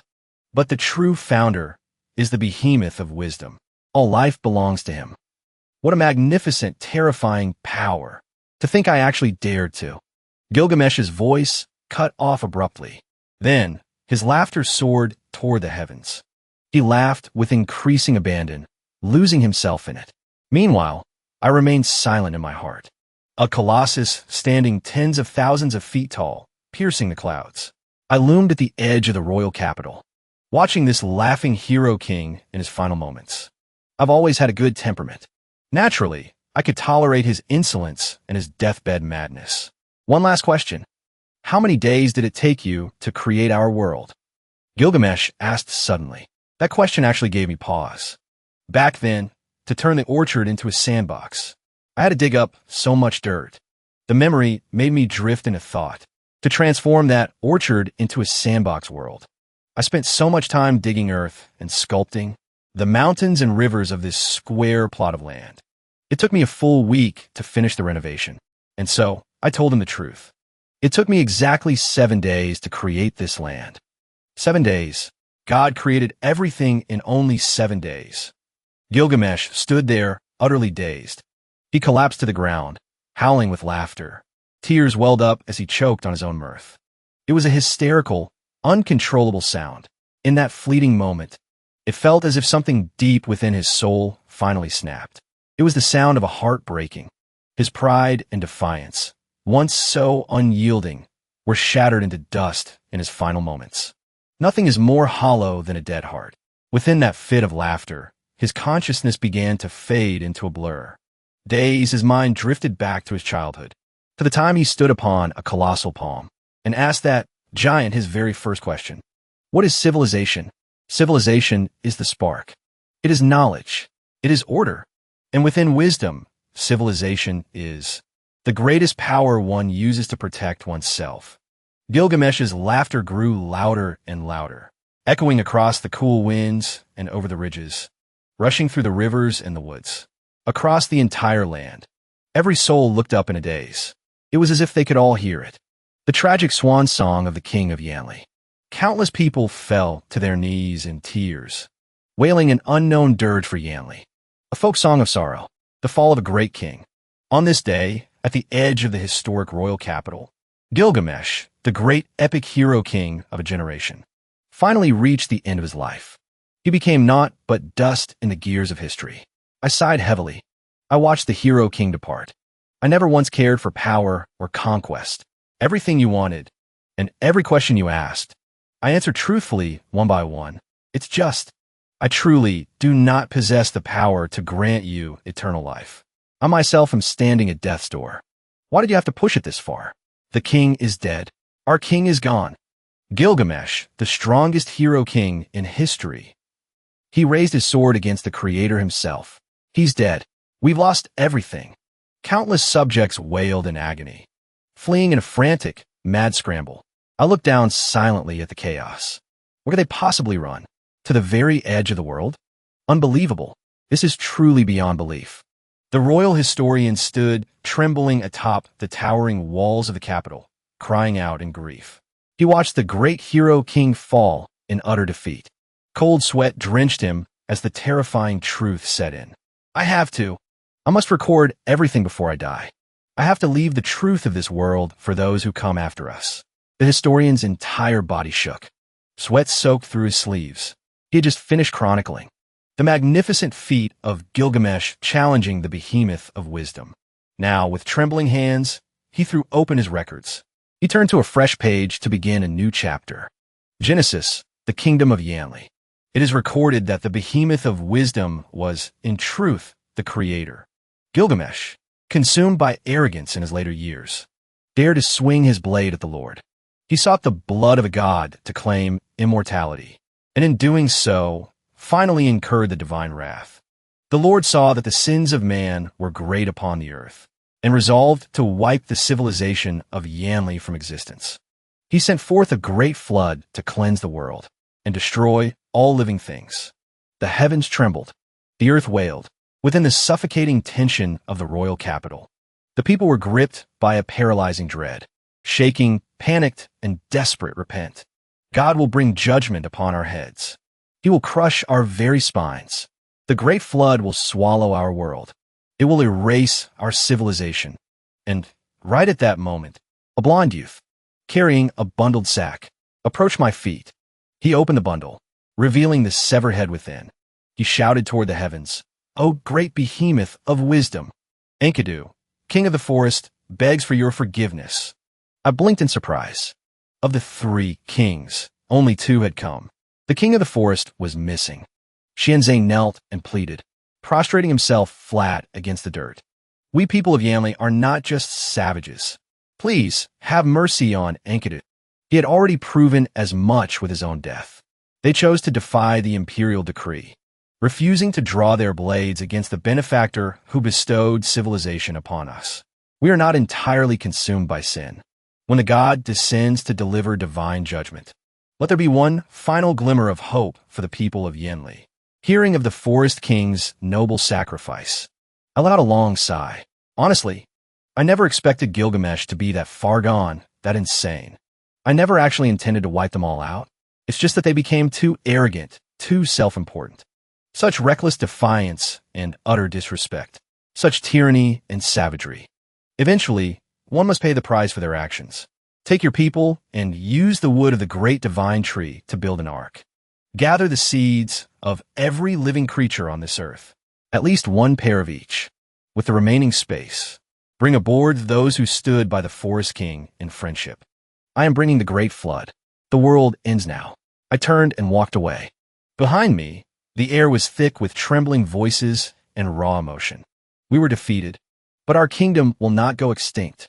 A spark of hope remains. Praise the Creator for His mercy. It was all because of the forest king, Enkidu. He showed the Lord our capacity for kindness. We are not savages.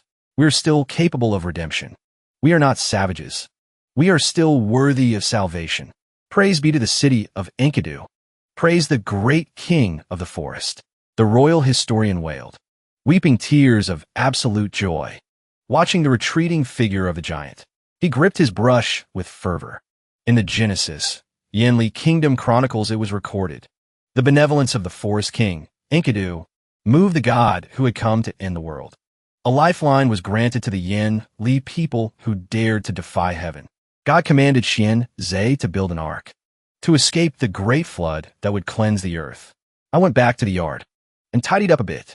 In the corner of the garden, I found it. That high-pressure water gun I bought while shopping. with my neighbor, Su Qing, a while back. Who would have thought it'd actually come in handy now? In the 10 minutes it took me to get the water gun ready, 120 days had already flashed by in the sandbox. Countless figures moved like accelerated blurs, felling that old bonsai divine tree I'd left behind.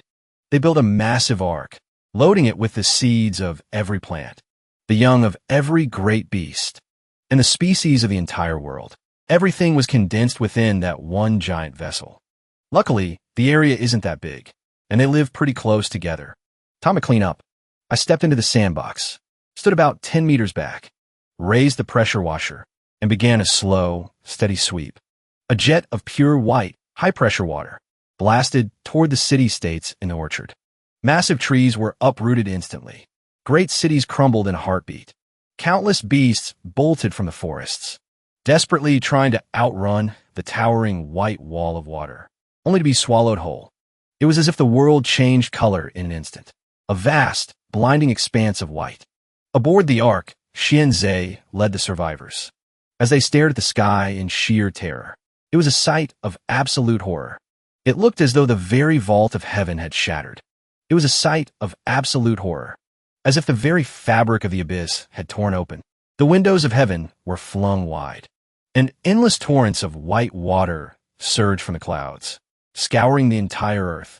Except for the ark floating atop the waves, the entire world was submerged in a vast sea of white foam.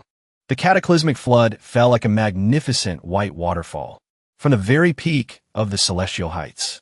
In its thundering path, it drowned the mountains and the rivers. What terrifying, almighty power to bring a world-ending flood in the blink of an eye. On the deck, merchants, nobles, and commoners alike, even the slaves, gasped in overwhelming shock. They were the kindest among them, the ones who understood how to live in harmony.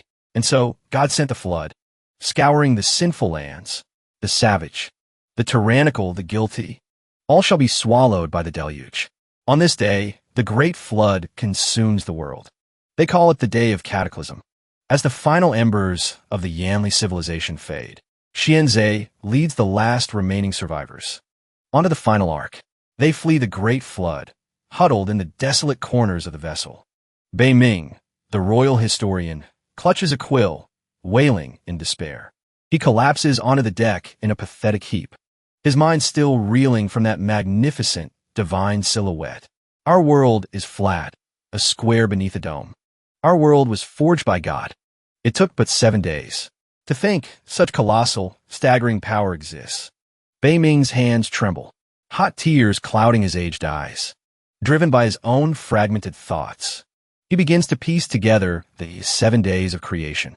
He puts pen to paper, writing the final chapter of Genesis, the chronicle of God's 7-day labor. On the first day, God said, "Let there be light." And there was light. God divided the light from the darkness, calling the light day and the darkness night. On the second day, God divided the light from the darkness once more, calling the light day and the darkness night. On the second day, God said, "Let there be an expanse between the waters." And the firmament was formed. On the third day, God said, "Let the waters under the heavens be gathered together, and let the dry land appear." The waters and the dry land were severed. God called the dry land continents, and the gathered waters oceans.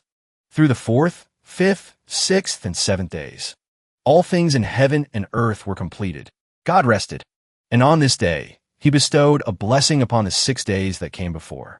In the ages that followed, people took this historian's vision as absolute truth. It was as if the Creator himself had stood before mere mortals and explained the intricacies of those 7 days. But why would a God stoop so low? Why would he treat humble subjects to a detailed account of how he built the world? Yet, people prefer the story where God rested on the 7th day. They called it the day of rest, the Sabbath. Thus, a custom was born across the land. On this day, the people chose to rest as well. I let the water blast for a good while. Only after making sure I hadn't missed a spot did I finally release the trigger on the power washer. I clicked the switch off and tucked the gear back into the storage room. Just like that, the board is wiped clean again. The endless slaughter of the reset, their overbreeding, had pushed the sandbox to the brink of total collapse. Now, with only one pair of each species left. The ecosystem will eventually claw its way back to balance. I just hope that after this, they'll actually learn a lesson in caution. Creator, the brain says from beside me, even if you hadn't wiped them out, they would have destroyed themselves eventually. They would have devoured every other species, and then starved into extinction. It is better to embrace this rebirth now. I let out a long, heavy sigh. I'm not as fragile as you think. I don't need comforting. It just weighs on me, that's all. I take another deep breath. I'm not as fragile as you think. No need for the pep talk. My heart's just a little heavy is all. The creator brain continues. As a hive queen, who has birthed countless subjects and races, you are the great architect. You must grow accustomed to the rise and fall of civilizations. A vein throbbed in my temple. I'm a guy. I corrected sharply. I'm the hive queen. Enough talk. Every one of them was a bun spawned from your own cells. Regardless, the reset population control was necessary. I cut him off immediately. I slumped into the chair by the courtyard gate, quietly munching on a piece of fruit I just peeled. I should head into town tomorrow and buy a couple more pounds of fruit. With stomach cancer, I really need to start being kinder to my gut. After a long hiatus, I picked up my black notebook and began to write. This is the era of giant beasts. I originally planned to call this era the Age of Saurians, a mirror to Earth's Cretaceous period, the Age of Dinosaurs. But since the people of Yinling recorded it as Genesis in their scriptures, I might as well just call this era Genesis too. Looking at Earth's timeline, the direct parallel is the Great Cretaceous Paleogene extinction. Meteors fell from the heavens and wiped out the dinosaurs. But here, it was a great flood that fell from the sky, annihilating the giant beasts and the Zhongyuan race. In my records of evolutionary history, I'll call this the Great Genesis Extinction. I gather my thoughts and flip past the Dark Martial, Radiant Martial, and Cenozoic eras to the fourth page. There, I record the fourth era, Genesis. Intelligent species emerged. The Zhongyuan race developed tribal city-states and civilization. They drove out the giant beasts and became the overlords of this era. Yet, they were cruel and violent.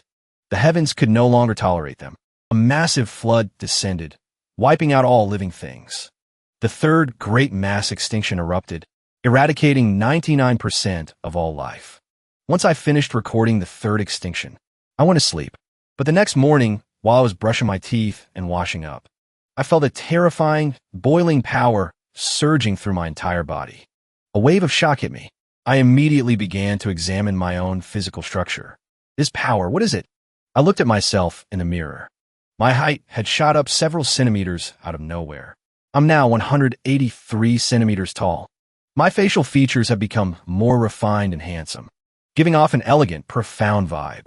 My build is sturdy and well-defined, like the perfect physique of a Greek statue. I look muscular without a shirt, but lean and sharp with one on. This is the power fed back to me from the third mass extinction. It's infinitely stronger than what I received from the first two. I'm already on par with top-tier athletes. I clench my fists, feeling them brim with explosive energy. But with this kind of beauty and these proportions, I look like a literal Norse god. Honestly, it's a massive headache, changing this much all at once. Su-Chin is going to lose her mind. She'll definitely chew me out. What kind of Photoshop filter did you buy? She'll say. I am screwed. People are going to want to study me like a lab rat. Can I modify my genes? I asked suddenly. Genesis Core. Revert these superficial, superior physical traits. This perfect look is way too flashy. It's the kind of face that makes people scream in the middle of the street. To be honest, I was perfectly happy with how I looked before.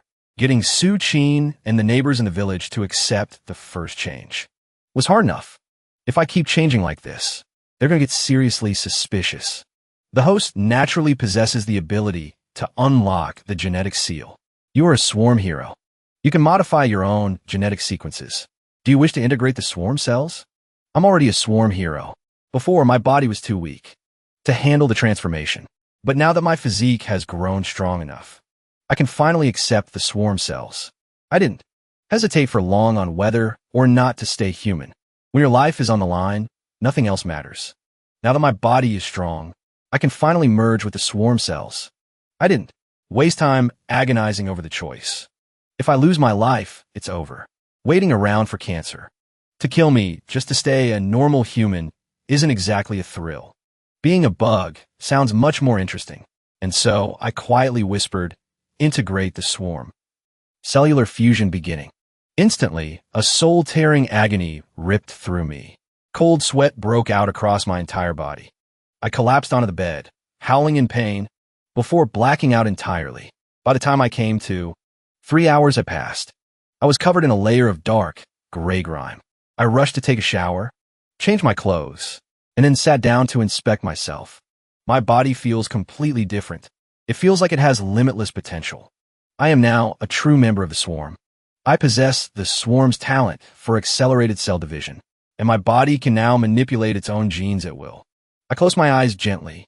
In the void of my mind, I see a twisted strand of double helix DNA. The massive swaths of junk data within the human genome have been purged and optimized. Only the essence remains. Most of the genetic chain is now a blank slate. But when I try to strip away the cancer cells, the Genesis mind provides a cold, hard response. Fundamental genetic components cannot be removed. I take a deep breath. I can't just delete them. I have to find a way to heal the human genome itself. And there's more. The Genesis mind revealed a terrifying truth to me. Cancer cells are the body's own rebels. The stronger I become, the stronger the cancer becomes. Which means, as I grow in power, my cancer levels up right alongside me. It's breeding like wildfire inside my body. This mass extinction event, if I had absorbed even a fraction more of that power, I might have dropped dead on the spot. The realization sends a shiver down my spine. In short term, I can't afford to accept any more power feedback from a fourth mass extinction. I take a steadying breath and put myself on high alert. In other words, for the time being, even if they run rampant across this land, I can't just step in. I breathe deep, staying vigilant. Essentially, for now, no matter how much chaos they cause on this soil, I can't act recklessly. No more mass purges. They reset the board. I think back to Gilgamesh last night, to the desperation and struggle in his final moments. It filled me with the same terror and reverence for death. My stomach cancer has already progressed from mid-stage to terminal. Death is the ultimate fear for any living creature. Can I really survive this? I push myself up and walk toward the courtyard gate. With terminal cancer, time isn't exactly on my side. I have to move fast in this next era. I need to use the great sandbox to simulate civilizations and evolve extraordinary powers. Within those supernatural paths, I must find an ability that can modify or combat these cancer cells. I look down at the sandbox. Everything is withered. There's hardly a sign of life. A single night for me is 40 or 50 years in the sandbox. Yet the world hasn't quite caught its breath. Each species is down to a single pair, slowly beginning to repopulate. They've finally started to heed the gods' warning. All living things are equal. Aside from what's necessary for food, they've cut back on the senseless killing. Some are even helping other species breed to expand their populations. Meanwhile, new life forms are faintly emerging in the wake of the extinction. They are strange and varied. The first sprouts of a new world rising from the ashes. Things have stabilized, and development is restarting, but still too slow. My illness won't wait that long. I let out a heavy sigh. Should I open a second sandbox? A new Genesis? I want to start a new world sandbox for evolution.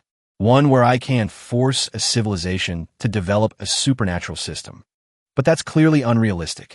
After all, the great sandbox in front of me has only just seen the first buds of extraordinary power. Better to master one thing than fail at many. So I shift my perspective. Intelligence is unpredictable. It creates anomalies that defy the standard laws of evolution. If that's the case, maybe I should lean on the wisdom of others. Battering my own brain in solitude is too limiting. These anomalies, if they are inevitable, then I need to borrow some outside perspective. Thinking in a vacuum is a dead end. It's better to crowdsource this. I'll drag a whole group of people into the deep end with me. Exactly. This time, I'm going to take a massive gamble. Trying to evolve species on my own is just moving too slowly.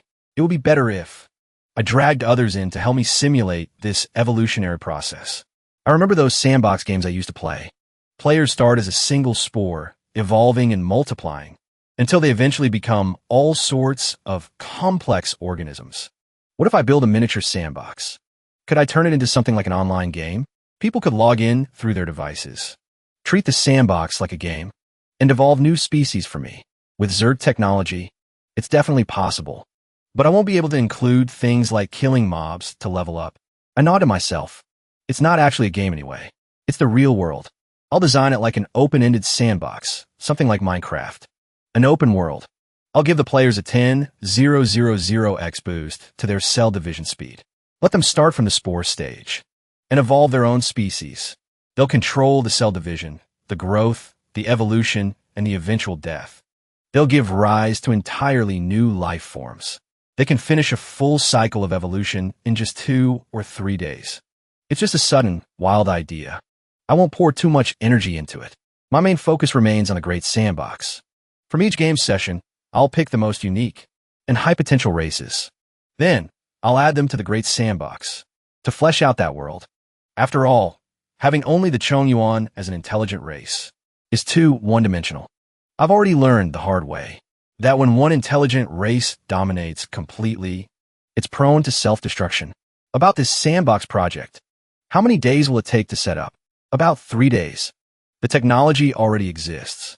VR glasses can serve as the interface. So in front of my house, I clear out a small 30 square meter sandbox. I pick up my hoe. Following my previous layout, I expertly recreate the sandbox environment. My body feels better, even though the terminal illness is still there. I have the strength to work.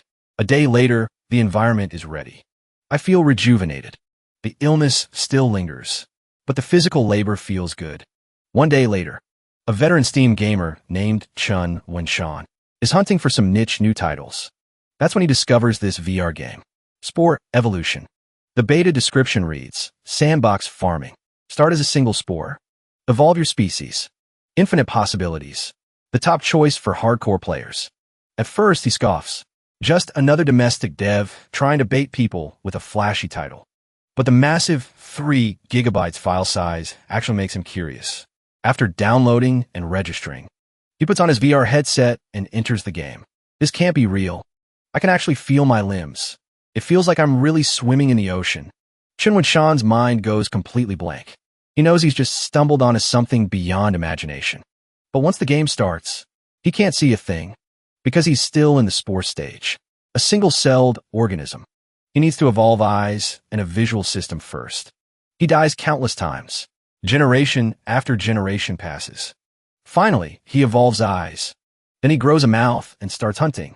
But he goes extinct almost immediately. His eyes were too weak. He couldn't see the enemies and kept getting ambushed. Determined, he actually runs to the library to look up data on biological evolution. Half a day later, he finally evolved a species that can barely survive. A mass of writhing, slimy tentacles, with one massive central eye and a small mouth full of razor-sharp teeth below it. Ha ha ha, I finally did it. Filled with a sense of accomplishment, Chun Wenshan controls his tentacle monster as it crawls on a land. He's stunned by the hyper-realistic beauty of the mountains and rivers. Meanwhile, I'm sitting by my front gate, munching on an apple and soaking up the sun, watching that bizarre creature crawl onto the shore in the distance. I was completely stunned. What kind of evolved? Freak of nature is this? Those eyes are terrifyingly huge. They take up 2/3 of its entire body. Just how much of an obsession did this thing have with growing eyes to end up like this? Those eyes are terrifyingly huge. They take up 2/3 of its body. Talk about a deep-seated grudge against being blind. According to the laws of evolution, wasting most of your nutrients on useless eyeballs should have guaranteed natural selection would wipe you out. And yet, I find it kind of fascinating. Doesn't this look exactly like the blood-eyed demon from the legends? Just then, a loud thumping came from the door. Time to wake up. Food's here. I stood up and walked toward the door, stepping right on that cross-eyed freak by accident. Squelch. It turned into a puddle of mush. Back on Chun Wenshan's side, the failure notification flashed again. He was left utterly bewildered. Everything was evolving perfectly. It finally became a decent species. It had just crawled onto the shore, ready to rule the world. So how did it suddenly get crushed to death under a boot? Meanwhile, I opened the door. Suchin had brought another delicious meal. She peered into the yard. How can you be so happy just farming here all by yourself? Farming brings me peace. It's my happy place.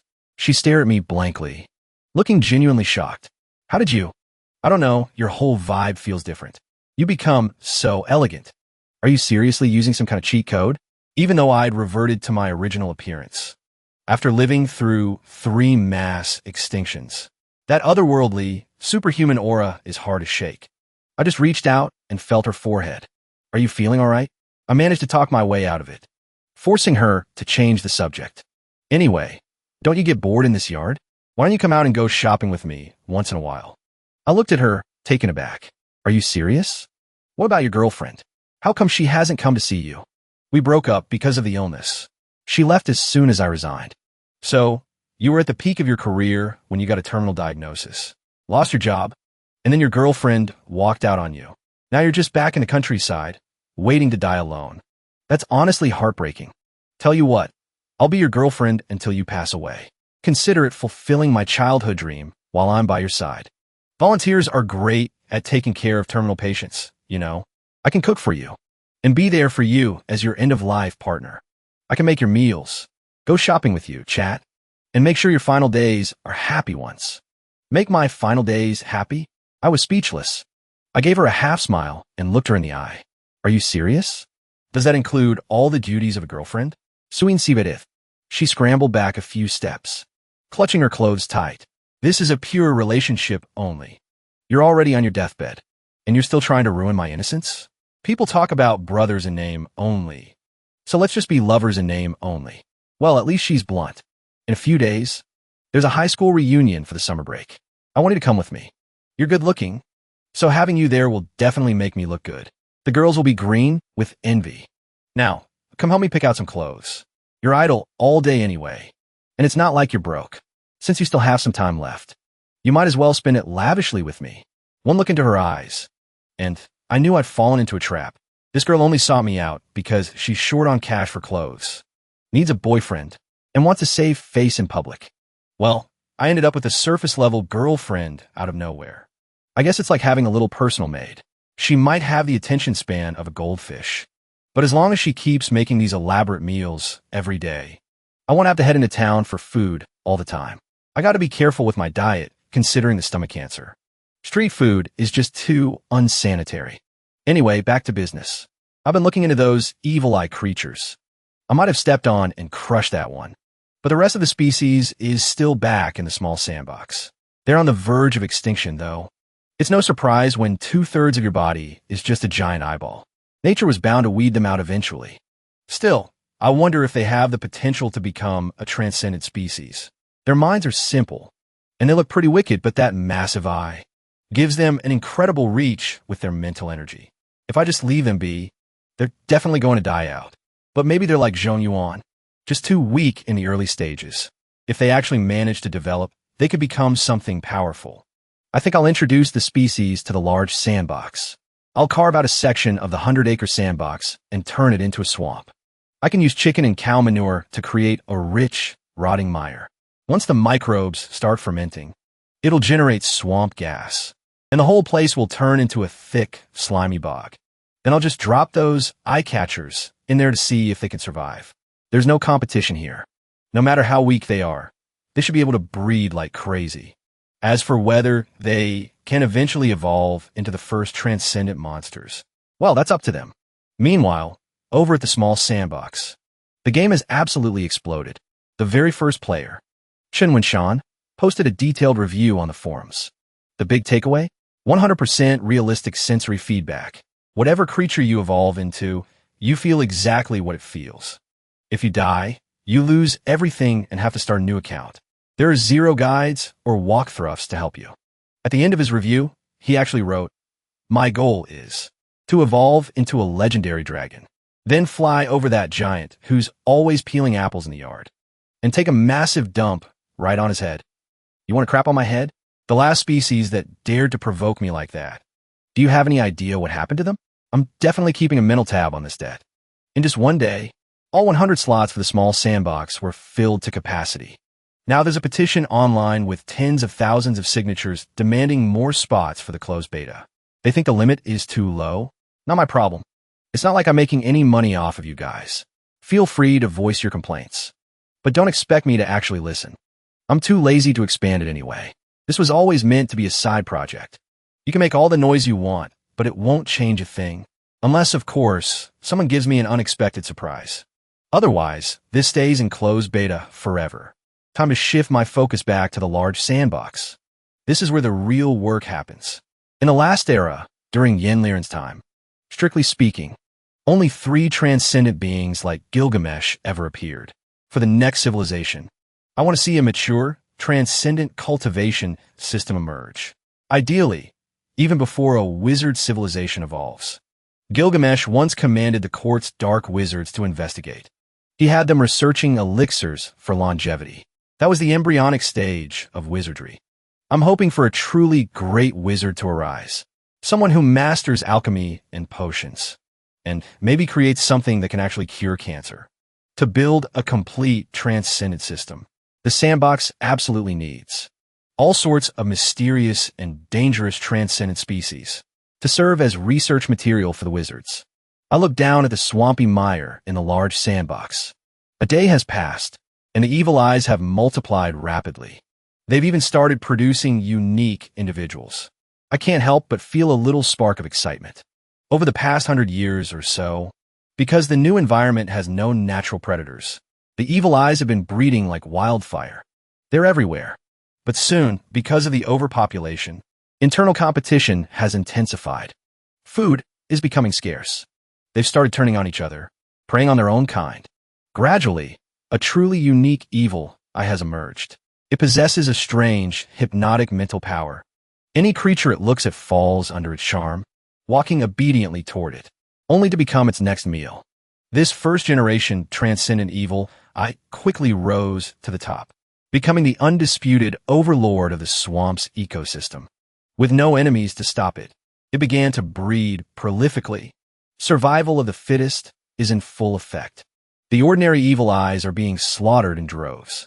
This entire swamp is crawling with evil eyes, and they have the power to charm. Finally, a new generation of transcendent species has emerged. I can feel the chaotic energy surging through the atmosphere. A slight tremor runs through my body. It took until the end of the 4th era for the very first transcendent species to finally be born. Just then, I turn my gaze toward the great sandbox. Something intense is happening again. A group of the heavy element race has already set foot into those murky marshlands. 200 years have passed. Several generations have come and gone since the Great Flood. The descendants of the Yahello tribe. They've traded their bare skin for furs and primitive clothing. They no longer rely on thick, natural fur to keep them warm. Their dark body hair has gradually thinned. Even that thin outer carapace has vanished. Their frames have begun to straighten. Standing tall, they reveal skin as pale as bloodless ivory. They've evolved from thick-haired simians into a hairless subhuman species. Their builds are becoming more like the rugged, powerful frames of Westerners. They once commanded a glorious city-state civilization. But now, they've regressed, trapped in the life of primitive farming tribes. All their past glory was built solely upon the foundation of the hero king, Gilgamesh. That legendary hero king. He suppressed the world's giant beasts by his hand alone. He placed the Yahello race at the very absolute peak of the food chain. But without their hero king, they have nothing. They can't move forward. The age of bronze and iron is a distant dream, relying on nothing but crude stone spears and clubs. How are they supposed to fight against giant beasts? Their only divine relic, the Sword of Origin, it followed Gilgamesh, sinking forever into the endless depths of the Great Flood. Right now, Mugu, the daughter of the Babylon tribal chief, lets out a heavy sigh. This world truly is breathtaking. That was an era of epics belonging to a single man. The great hero king, Gilgamesh. No wonder the people of that time wrote epics for him. No wonder they recorded his glory. Our era has fallen. We are fading away. If only that God-given sword of civilization hadn't been lost. Even without the divine power of the blood of strength, we wouldn't be struggling like this. Civilization is the shield for the power within our wisdom. I, Mugu, need to know the path forward for our people. How are we supposed to survive? Muji's expression remains calm. She is the most courageous and wise soul in the entire tribe. Her raw strength might not match the men's, but her killing techniques have allowed her to best most of the tribe's greatest warriors. She glances at the brawny men in animal skins standing beside her. What's the status of the scout report for this area? It's nothing but a mire, one warrior replies. A vast, muddy swamp. It likely formed from runoff after the Great Flood. The wildlife here is thriving. There are plenty of delicious fruits to gather. This is the fertile marshland I spent so much time layering with manure. Naturally, the flora here is far more lush. Muga takes a deep breath. She gazes out at the vast black quagmire, just as she's about to mark this place as the tribe's next gathering point. She suddenly senses something is wrong. Wait, two people are missing.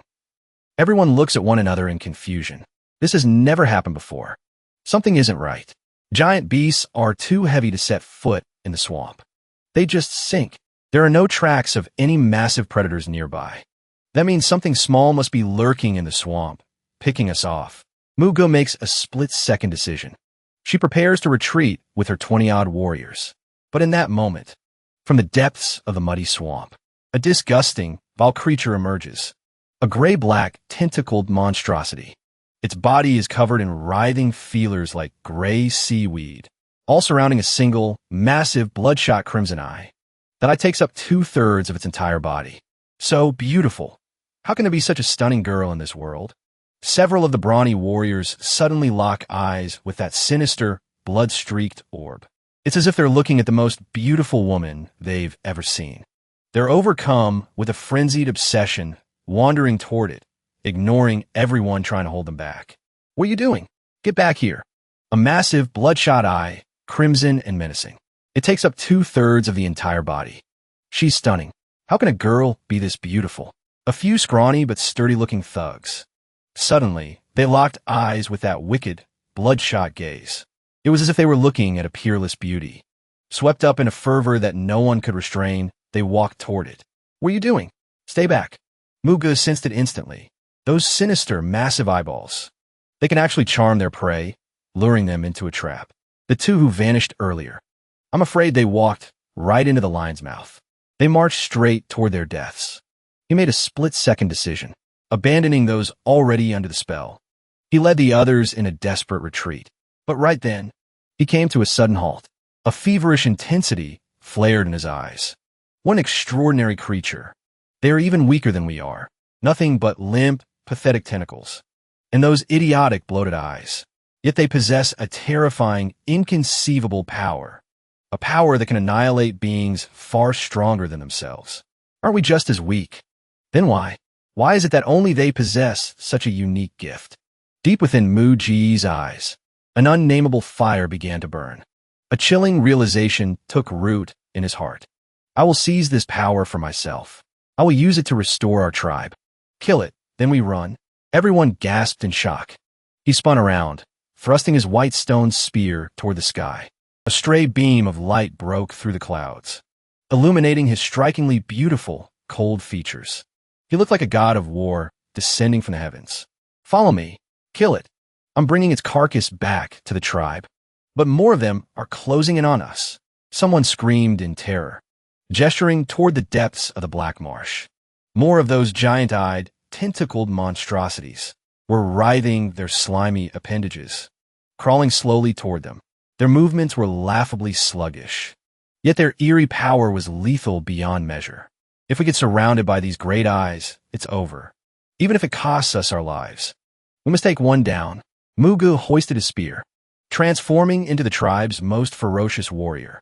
He charged straight into the fray, with a single, powerful thrust, accompanied by a piercing, raspy shriek like a crying infant. That fragile, bloated eyeball exploded. The stench of blood filled the air. But right then, he came to a sudden halt. A feverish intensity flared in his eyes. What an extraordinary creature. They are even weaker than we are. Nothing but limp, pathetic tentacles. And those idiotic, bloated eyes. Yet they possess a terrifying, inconceivable power. A power that can annihilate beings far stronger than themselves. Aren't we just as weak? Why is it that only they possess such a unique gift? Deep within Mu Ji's eyes, an unnameable fire began to burn. A chilling realization took root in his heart. I will seize this power for myself. I will use it to restore our tribe. Kill it, then we run. Everyone gasped in shock. He spun around, thrusting his white stone spear toward the sky. A stray beam of light broke through the clouds, illuminating his strikingly beautiful, cold features. He looked like a god of war descending from the heavens. Follow me. Kill it. I'm bringing its carcass back to the tribe. But more of them are closing in on us. Someone screamed in terror, gesturing toward the depths of the black marsh. More of those giant-eyed, tentacled monstrosities were writhing their slimy appendages, crawling slowly toward them. Their movements were laughably sluggish, yet their eerie power was lethal beyond measure. If we get surrounded by these great eyes, it's over. Even if it costs us our lives. We must take one down. Mugu hoisted his spear, transforming into the tribe's most ferocious warrior. He charged straight ahead, with just one strike, accompanied by a piercing, raspy shriek like a crying infant. That fragile, bloated eyeball exploded instantly. The stench of blood was overwhelming. As it dissolved into a disgusting, viscous fluid, the slime splattered across Mu Ji's face. He hoisted the carcass with one hand, gripping the slimy tentacles, and turned to leave at once, only to find himself already surrounded by nearly a dozen of those sinister eyes. His face turned deathly pale. Follow me. We're breaking out of here. It was a brutal, bloody massacre. Nearly every member of the 30-man hunting party had been slaughtered. They clearly had a chance to run, but they stayed behind to buy time, only to end up surrounded. In the end, only 3 survivors managed to crawl away from that place. That devil's swamp, a land seemingly cursed by death itself. They're all gone. Everyone is dead. Mugu, a woman who had always been iron-willed and unbreakable, finally collapsed, her voice cracking as she dissolved into tears. Over the years, the tribe's bravest men had been picked off one by one, lost to the hunts for giant beasts. Out of a tribe of nearly 1,000, only 100 strong men remained. And now, another third of them were gone. They were standing on the precipice of extinction, and yet, our people are destined for death sooner or later. We might as well gamble everything on one last stand. Mugu took a long, steadying breath, and looked toward the carcass of the evil eye. She could only pray that this creature, bought at such a staggering cost, held blood within its veins that would actually work. For years, countless people had tried to fuse their bodies with the blood of various behemoths, hoping to replicate Gilgamesh's legend and claim the power of a hero king for themselves. But aside from the blood of power bestowed by the gods, every single attempt had ended in death. It seemed as though only the blood of specific, unique creatures held any potential. Perhaps the blood of these strange beasts could serve as a new foundation for power. When Mugu returned to the tribe with the few men she had left, her father was already on the verge of a breakdown. Have you lost your mind? Do you even realize what you've done? The burly, middle-aged man was clad in black animal hides, standing atop the ridge, gasping for air. Are you insane? Do you have any idea what you're doing? Clad in his black furs, the man struggled to catch his breath. I'm not crazy. We have nowhere left to run. Instead of waiting for death to come for us, we should fight for a miracle. We need a second Gilgamesh, someone to lead our civilization back to its former glory. This is the only way we survive. It's impossible. The chieftain shook his head slowly. Only the legendary blood of power, a gift from the heavens, can grant such greatness. And besides this disgusting monster, even if someone successfully claimed its power, the gods would surely punish us for it. Power itself is neither good nor evil. Even someone with the most radiant, holy blood of power could turn into a tyrant, someone who would brandish the sacred sword of civilization, just to challenge the almighty gods themselves. On the other hand, even if the power is dark, as long as the heart remains pure, why can't it be used to protect our people? This creature is weaker than us, yet it possesses strength beyond our wildest imagination. If we could only harness that same power. The chieftain fell silent, his chest heaving. This was a decision far heavier than his own life. He looked down at his stubborn daughter, his voice trembling with a sob. But we don't have enough people left to test this. For 200 years, generations of wise and brave leaders, have sent our youth to try and merge with beast blood. Generation after generation of our best threw their lives away. That is why our numbers are so thin. Muga took another deep breath. We don't have enough strong men left, it's true. But we have plenty of the elderly, the weak, and the women. For all these years, the men have protected the women. This time, it's our turn to step up. Besides, if the women die, our burden will be lighter. There will be fewer mouths to feed. This time, let the women of the tribe go to their deaths. The tent fell into a sudden, chilling silence.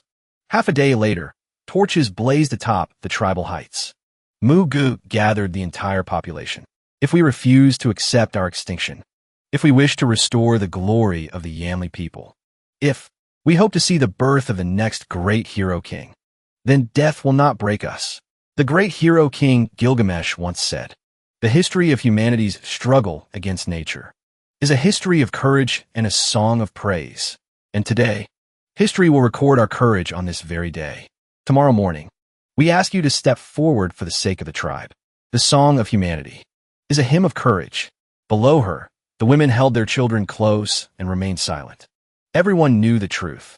There was practically no hope of coming back alive. That night, countless women said their final goodbyes to their husbands and children. Once the tears ran dry, they resolutely chose to undergo the trial. After countless days and nights, their husbands were dead. Their fathers were dead. Even their sons were destined for the same fate. What did they have left? They only had themselves. There was no one left to protect them. If they were to survive, they would have to be their own shields. That day was destined to be stained with blood and cruelty.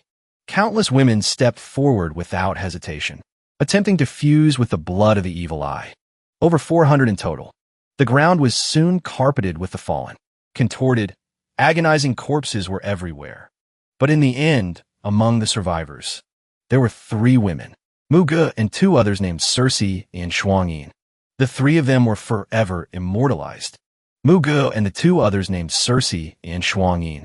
The 3 of them were permanently etched onto the ancient stone walls, within the Babylon murals, amidst the sea of blood and the agony of countless women. Only these 3 iron-willed survivors stood bathed in red, rising above the mountain of corpses, forming a circle. Together, they held a massive, roaring torch high toward the heavens. Future generations would call this sacred ancient mural the 3 Witches. They had taken up the torch of civilization. In the days that followed, these 3 great and resilient women once again led the tribal civilization forward. They began to manifest a strange, spiritual power, potent, sharp, mysterious, and sinister, just like the evil eye itself. Gradually, they gained the power to resist the giant beasts. They used their mental interference from the rear, using their minds to stall the beasts while the Stone Axe warriors fought on the front lines. But this immense psychic power often made it impossible for them to control their own mental fluctuations.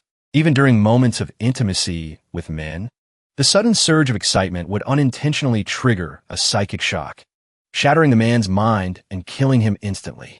Because of this, they remained chaste, unable to live alongside men, lonely and proud. No one dared to approach them. Mugo possessed a fierce sense of honor and duty.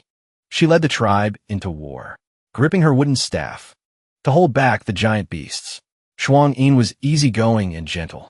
She enjoyed leading the women in herding livestock, planting medicinal herbs, and healing the people. Circe, however, was the exception. She had once been a married woman, but she had accidentally killed her husband during a moment of intimacy. Yet her desires were insatiable. Having tasted the marrow, she couldn't let it go. She began to use psychic charms, much like the evil eye, to indulge in secret dalliances with the tribal men. But she still couldn't help but kill them in the heat of the moment. Mysterious deaths began to plague the men of the tribe. People cursed Circe in the shadows, but Circe harbored a deep resentment. She used her psychic power to curse those who resisted. She cast mental hexes on any man who defied her, leaving them with splitting headaches and sunken, blackened eyes. The witch Circe slowly became a name within the tribe. That was synonymous with evil and terror. The other 2 couldn't stop her, nor could they join forces to kill her, for the tribe still needed her strength for protection. Under Circe's tyranny, the status of women became supreme. The three of them were known throughout the tribe as the witches, symbols of power, evil, mystery, fear, and omnipotence. On this day, the tribe entered the age of witches, ruled by women. The Chronicles of the Holy, which record that the Babylon tribe suffered a great disaster, leaving the men few in number. The women consumed the blood of the evil eye, and thus the three great witches emerged. Mugu, the war witch, ruler of order, war, and glory. Circe, the cursed witch, ruler of chaos, desire, and curses. Shuang-yin, the spring witch, ruler of occult medicine and husbandry. I couldn't help but let out a laugh. I've been waiting patiently for over 3 days. In their world, however, more than 300 years have slipped by.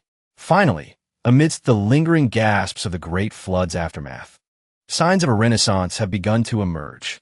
To my surprise, individuals capable of integrating a second gene have actually appeared. They chose the evil eye.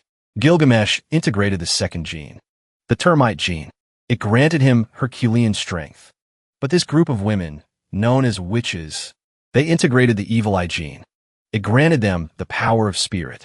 If it weren't for that evil eye species, being the first transcendent species to appear in the Sandbox, I'm afraid the path to transcendence might never have been triggered. The evil eye, that big-eyed freak. Such a good find. It's given me one hell of a surprise. I sit at the courtyard entrance, munching on an apple. Try to figure this out all by myself is just too difficult. I need to crowdsource some ideas. I'll borrow the wisdom of others. In reality, the termite gene is simply too powerful. The required blank genetic segments are too large. A normal person rarely has such a vast genetic void. On the other hand, the evil eye gene is relatively much weaker. It doesn't require many segments, and the probability of a successful birth is higher. Out of 400 deaths, 3 were successfully born, but they are far inferior to Gilgamesh. They even need warriors to back them up just to deal with ordinary giant beasts. Gilgamesh, meanwhile, can sweep through the world all on his own. Their use of spiritual power is still quite crude. Although they are researching witchcraft and herbs, the progress is still too slow. I ponder for a moment, then head back to my room. I start searching for information online. The West has yogic meditation. The East has Taoist internal alchemy and visualization. Both are forms of training. I'll hand the seeds of spiritual meditation over to them. Let them refine a proper path for the cultivation of magi. Establishing a new path, like crossing a river by feeling for stones. It's too hard to keep hitting dead ends. But once they have a direction, their progress will inevitably become countless times faster. But how should I go about meeting these 3 witches? Transform into a great beast of wisdom, or bestow a treasure upon them? No, that definitely won't work. I can't directly control the microscopic creatures in the Sandbox. To act as my proxy, just as I'm thinking, I notice something in the small sandbox. A group of leading hardcore players have crawled onto land. They've discovered that there really is a colossal giant, sitting on a sky-high chair in the distance, eating an apple. He looks lost in thought. Man, this Sandbox game is incredibly interesting. In our lore, is it true? Are the evolving bugs in the courtyard supposed to fight back against the giant? 3 or 4 players in bizarre forms whisper among themselves, feeling that the level of freedom in this game is terrifyingly high. They observe from the shadows. We're no match for him right now. Don't get too close. If we get stepped on and die, we won't even have a place to go and cry about it. A group of players are crouching in the woods along the coastline, watching me secretly. If we get stepped on and die, we won't even have a place to go and cry about it. The group of players, hiding in the coastal woods, observing from the dark, start pointing and gesturing at me. What a bunch of idiots. I sit in the yard, watching a pile of tiny ants in the distance whispering about me. They really think I'm some kind of big boss. Su Qing is here to deliver the food. Forget it, I'll eat first. I stand up. Holy crap, it's an earthquake. No, he just stood up. Run for your lives. Don't get crushed. A swarm of bizarrely shaped creatures flee in a panic, scurrying across the earth. Behind them, a giant, towering 10,000 feet tall like the clouds, slowly approaches. A single stride covers 1,000 miles. He easily steps over their heads, walking off into the distance. When he returns, he's carrying a blue lunchbox. He sits back down in his chair to eat. I start digging into the home-cooked meal. Sit back down and finish your meal. I sat there, quietly eating the rustic farmhouse food, while I kept pondering how to convey the insights from my meditation to the 3 women of the Babylon tribe. As I, the shaman, stood there, the players hiding in the thicket crept out again, gathering in a tight circle. This boss actually has cutscenes. He's eating. Stay low and farm for now. Watching these ants strategize on how to take me down, I was left completely speechless. But then a thought struck me. Right, the game Evolution Sandbox. If I go through the player channel myself, evolving from a steam bun into a microorganism, I could slip into the big sandbox. I was vibrating with excitement. Establishing that small sandbox back then really was a stroke of genius. If he's going to step onto the battlefield himself, he'd better clear the stage first. The next second, a system announcement flashed before every player's eyes. Emergency server maintenance. Please log off within 3 seconds. As soon as the notice hit, the entire sandbox community erupted. What the hell? 3 seconds? That's basically 0 warning. Once those 3 seconds passed, everything went pitch black. Countless people ripped off their VR headsets, almost smashing their gear in the process. Little did they know, it was their own trash talking right in front of me that reminded me they existed in the first place. Play stupid games, win stupid prizes. The forums were flooded with people cursing the developers. Yet, nothing could dampen their obsession with the game. That guy, Chunwon Shan, aka Akina Speedstar, was still on the forums analyzing tactics. He's eating something, right? We can evolve a highly potent neurotoxin, then perform a suicide run, dive into his lunchbox, and let him eat us. At the very least, we'll give him the runs. I'm going to evolve a toxic species that looks like a piece of crap. Death by poison poop. I was dumbfounded. This same guy wanted poop on my head last time, and now he wants to hide poison in my food? I silently added another tally to his tab. Mega Man, you'd better start praying for your own safety. After forcing the small sandbox to shut down, I grabbed a white rubber hose, headed to the sandbox, and used a hoe to dig beneath the ground, separating the 2 areas. I buried a 10-meter-long pipe, creating a bridge between the 2 worlds. This was my own VIP secret passage. No one, and I mean no one, gets in without my permission. After that, I returned to my room, put on the VR headset, and registered a player account. Everyone who insulted me is going into my little black book. Logging in, absolute darkness. After a while, the creature I evolved finally stepped onto dry land. This body, I took a look at myself, just as freakish as all the other players' avatars. A black, shaggy, 3-eyed crow, 2 normal eyes, and a vertical pupil right in the middle, covered in black feathers, and I couldn't even fly properly. I could only manage a low glide for about 3 or 4 meters. Damn, this crow is just as ugly as that big eye monster. But according to the uglier they are, the stronger they get rule. The potential should be just as immense, right? It's just as ugly as that big eye. According to the uglier they are, the stronger they get law. The potential must be just as insane. The Genesis brain dealt me a quick critical hit. Highly unlikely to possess transcendent potential. Merely a malformed species resulting from an evolution error. A heavy blow to my ego. But then again, I suppose that makes sense. Every life form's evolution is unique. That big, I was a miracle of coincidence. It's not something you can just copy-paste. Still, I'm not asking for much. As long as I can move, it's enough. I entered the secret pipe between the 2 sandboxes. After a long, dark trek through the tunnel, light finally began to appear ahead. When I came to my senses, I was already inside a dense forest, the trees towering all around me. The trees here grow thick and lush. The earth is a lush, vibrant green. In the distance, terrifying behemoths roar as they hunt their prey. It is a magnificent, sprawling scene of a primeval wilderness. Finally, I've stepped into my own sandbox, clutching 2 crow claws in my hands. I strut forward with an arrogant, unstoppable gait, heading straight for the Babylonian tribe. The houses of Babylon are neatly arranged, showing a civilization that has flourished to a remarkable degree. Although the power of the 3 witches is far weaker than Gilgamesh's, they've managed to hold their own against the giant beasts. Humans now sit in the middle of this massive food chain. They can't defeat the most apex predators, But they aren't just easy prey anymore, either. Having secured a stable existence, they've begun to multiply at a staggering rate. They need a massive population base to increase the odds of more witches being born. Deep within a verdant mountain stream outside the village, in a pool that looks like a dreamlike wonderland, 3 beautiful women are bathing. More than 10 years have passed. The original 3 witches are now in their 30s. In an era where most people die of old age in their late 30s or 40s, nearly all of their peers have already passed away. Yet, time seems to have left no mark upon them. They radiate youth, their bodies fit and athletic, looking no different from teenage girls. Back then, after Gilgamesh fused with the second gene, he lived for over 200 years. Since they're only in their 30s now, their long lives have only just begun. Mugu soaks in the crystal-clear spring water, feeling a wave of lethargy as she thinks of last night. Another one is gone. The sisters they grew up with are already gray-haired and withered.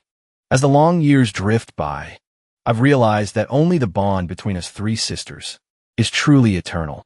Everything around us is changing, but we never grow old. What's the matter? Are my 2 high and mighty sisters feeling lonely? Living as the lone guardian deities of Babylon. Don't you envy ordinary girls with their husbands and children? Circe, watch your tongue. Show some respect. Ever since they saw Circe succumb to her desires years ago, they swore an oath and established the 3 ironclad laws of witches. First, one must be a virgin before accepting the blood of the evil eye. Second, one must never have a lover in this lifetime.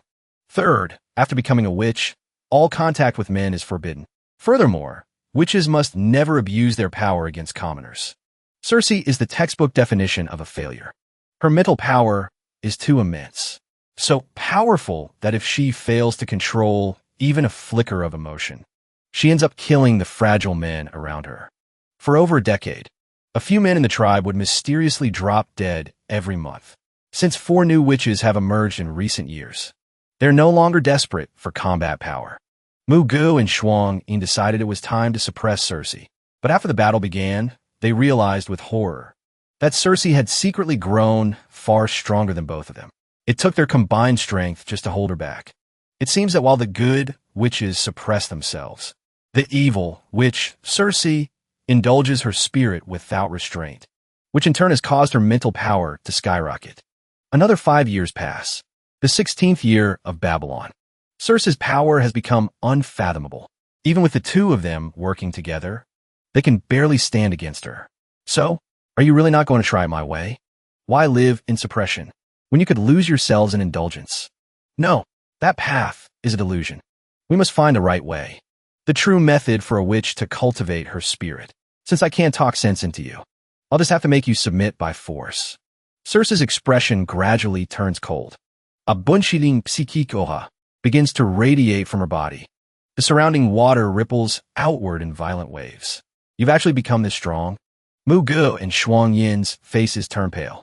Now, 4 newly awakened witches appear by the pool, clutching black staves. Mugu came prepared. She plans to unite the power of every witch to take Circe down. So what if you all work together? Circe's violent psychic energy suddenly surges. The water explodes under the impact of the shockwave. The fish are blasted toward the surface, bellies up. So, this is the power of a witch. A sudden, gentle voice cuts through the tension. A strange, never-before-seen creature appears. A 3-eyed crow with feathers as black as night. Perched silently upon the lush branches, it was impossible to tell how long he had been standing there. He watched their every move. Who's there? The witches' hearts hammered against their ribs in collective shock. This place was encased in a powerful spiritual field. No man should have been able to sneak in undetected, and yet, kill him. Together now, every witch, Circe included, struck simultaneously. A massive surge of psychic energy converged into a single point. Even the most terrifying behemoth would have been obliterated instantly.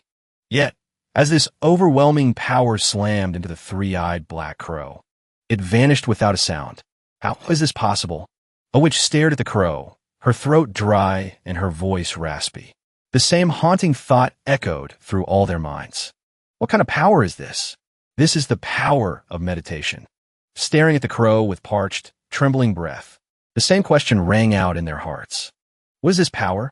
This is the power of meditation. Or so I said, standing there on that branch. Of course, it wasn't actually the power of meditation. These people rely on spiritual energy for their livelihood. With the help of the creator's main brain. It's only natural that they couldn't leave a scratch on me. In reality, I'm just a regular, scrawny little freak of a bird. Who are you? This was the first time the witches had ever encountered an intelligent being that wasn't human and could actually speak. Ancient myths began to resurface in their minds. Intelligent species beyond humanity. The great beasts of wisdom. In other words, the lords of creation. Are you a god? A god? If that is what you believe, then a god I shall be. I am one of the intelligent species once birthed by the Creator. But I am not like you. Though I possess great power, I lack the ability to reproduce. I'm one of a kind. I was appointed as the god of wisdom to oversee all living things in this world. Iamxuan Montak. But you may also call me by another name, Mercury. I have come to light the spark for the primitive tribes of Babylon. I bring you the ultimate truths of this world. What? What is the truth of the world?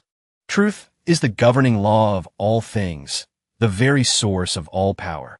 Everything you see before you is encompassed within the truth, and I shall bestow upon the mortals of this earth the triple truths: meditation, alchemy, and witchcraft. Meditation, alchemy, witchcraft. The expressions on their faces shifted dramatically. Ages ago, Gilgamesh was gifted 3 treasures of civilization. Now, they were to receive the triple knowledge of truth itself. To think they had actually encountered a divine miracle from the legends. It felt like a dream. First, meditation. It is the path to refining the spirit. It will grant you the foundation to achieve godhood, paving the way for you to reach the level of great beings like us. Second, alchemy. It is the occult study of creating life from the unknown. The method by which one pries open the doors of truth. All things in nature possess mutual generation and restriction. The ability to exchange and transform them is the fundamental principle of alchemy. The mysteries of alchemy. All things in nature possess mutual generation and restriction. The ability to exchange and transform them is the fundamental principle of alchemy. The mysteries of alchemy lie entirely within the Trinity formula, where one essence delights in another. They listened, only half understanding the cryptic words. Yet they were utterly spellbound.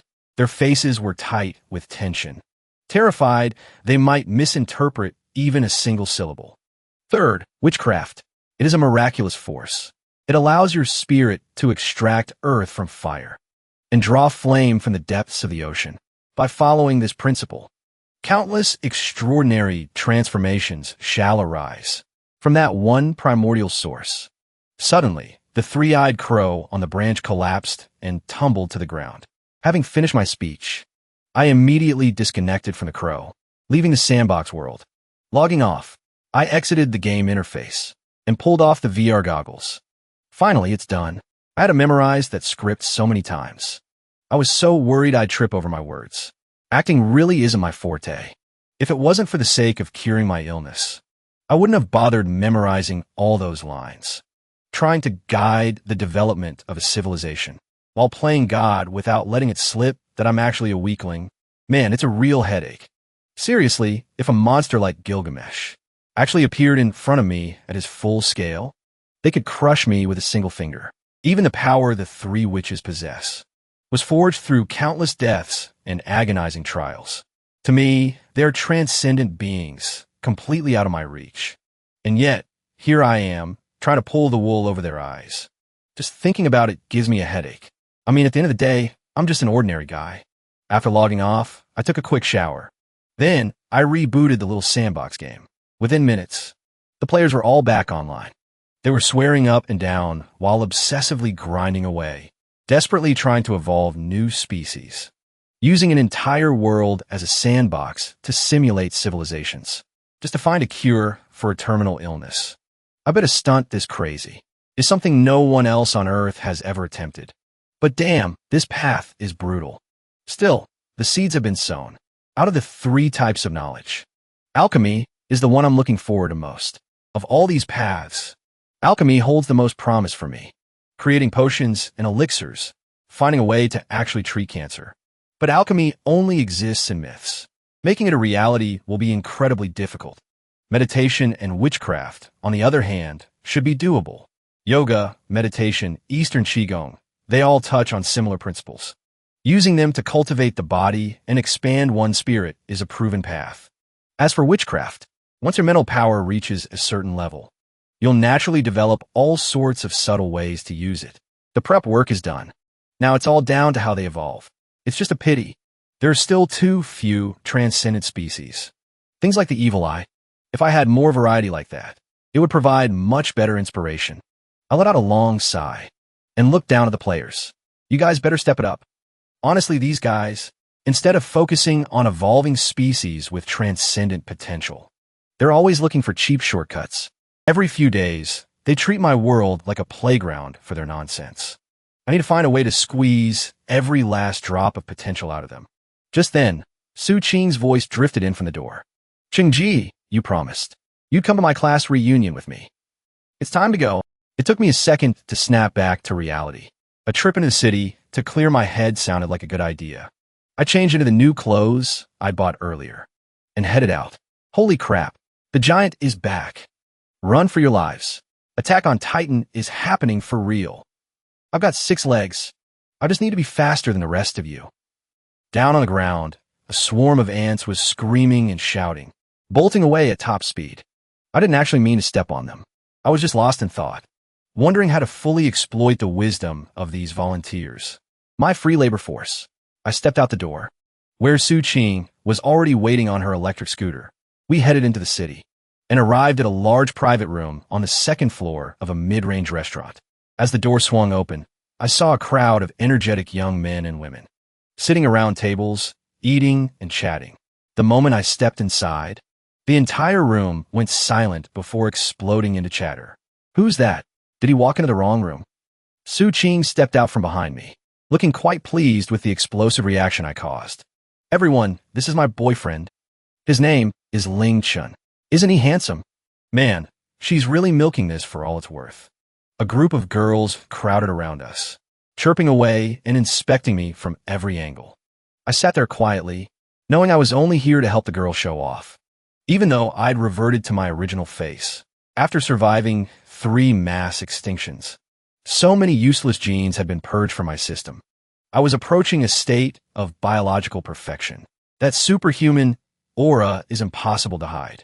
A few guys looked annoyed and came over to challenge me to a drinking contest. I didn't back down. I've worked out in the real world for years. There's nothing I haven't seen. These kids were naive, and they didn't really have any malicious intent. But with my current physique, getting drunk was practically impossible. After I drank 3 or 4 of them under the table, no one else dared to come near me. After dinner, we went to karaoke bar. I sat on the sofa in the corner of the room, quietly scrolling through my phone. Once Su Qing gets tired of singing, I'll take her home. But a casual glance to the side caught my eye. A few guys nearby. The live stream they're watching is actually Bun Evolution. This is insane. There really are infinite possibilities here. It's likely something like a supercomputer performing real-time evolution. This player is a total moron. Even I'd be better than him. I really hope they launch an open beta. No way that's happening. The experts already did an analysis. There won't be a large-scale open beta. The sheer amount of data needed to calculate a virtual reality world is too massive. Actually, the issue of player capacity doesn't even exist. Because this isn't a virtual world. It's a real one. It doesn't need a server. Evolution. The number of players depends entirely on my will. This game is way too hardcore. Those first 100 players are such noobs. Just a bunch of freaks and mutations. They should really let the professionals handle this. Beside them, a student majoring in natural evolution looked on with pure envy. If I were playing, I'd definitely evolve a specialized species. Let the professionals handle it. The thought sent a jolt through me. Those words hit me like a bolt from the blue. I finally know exactly what I need to do. Taking the girl out to clear her head turned out to be well worth the trip.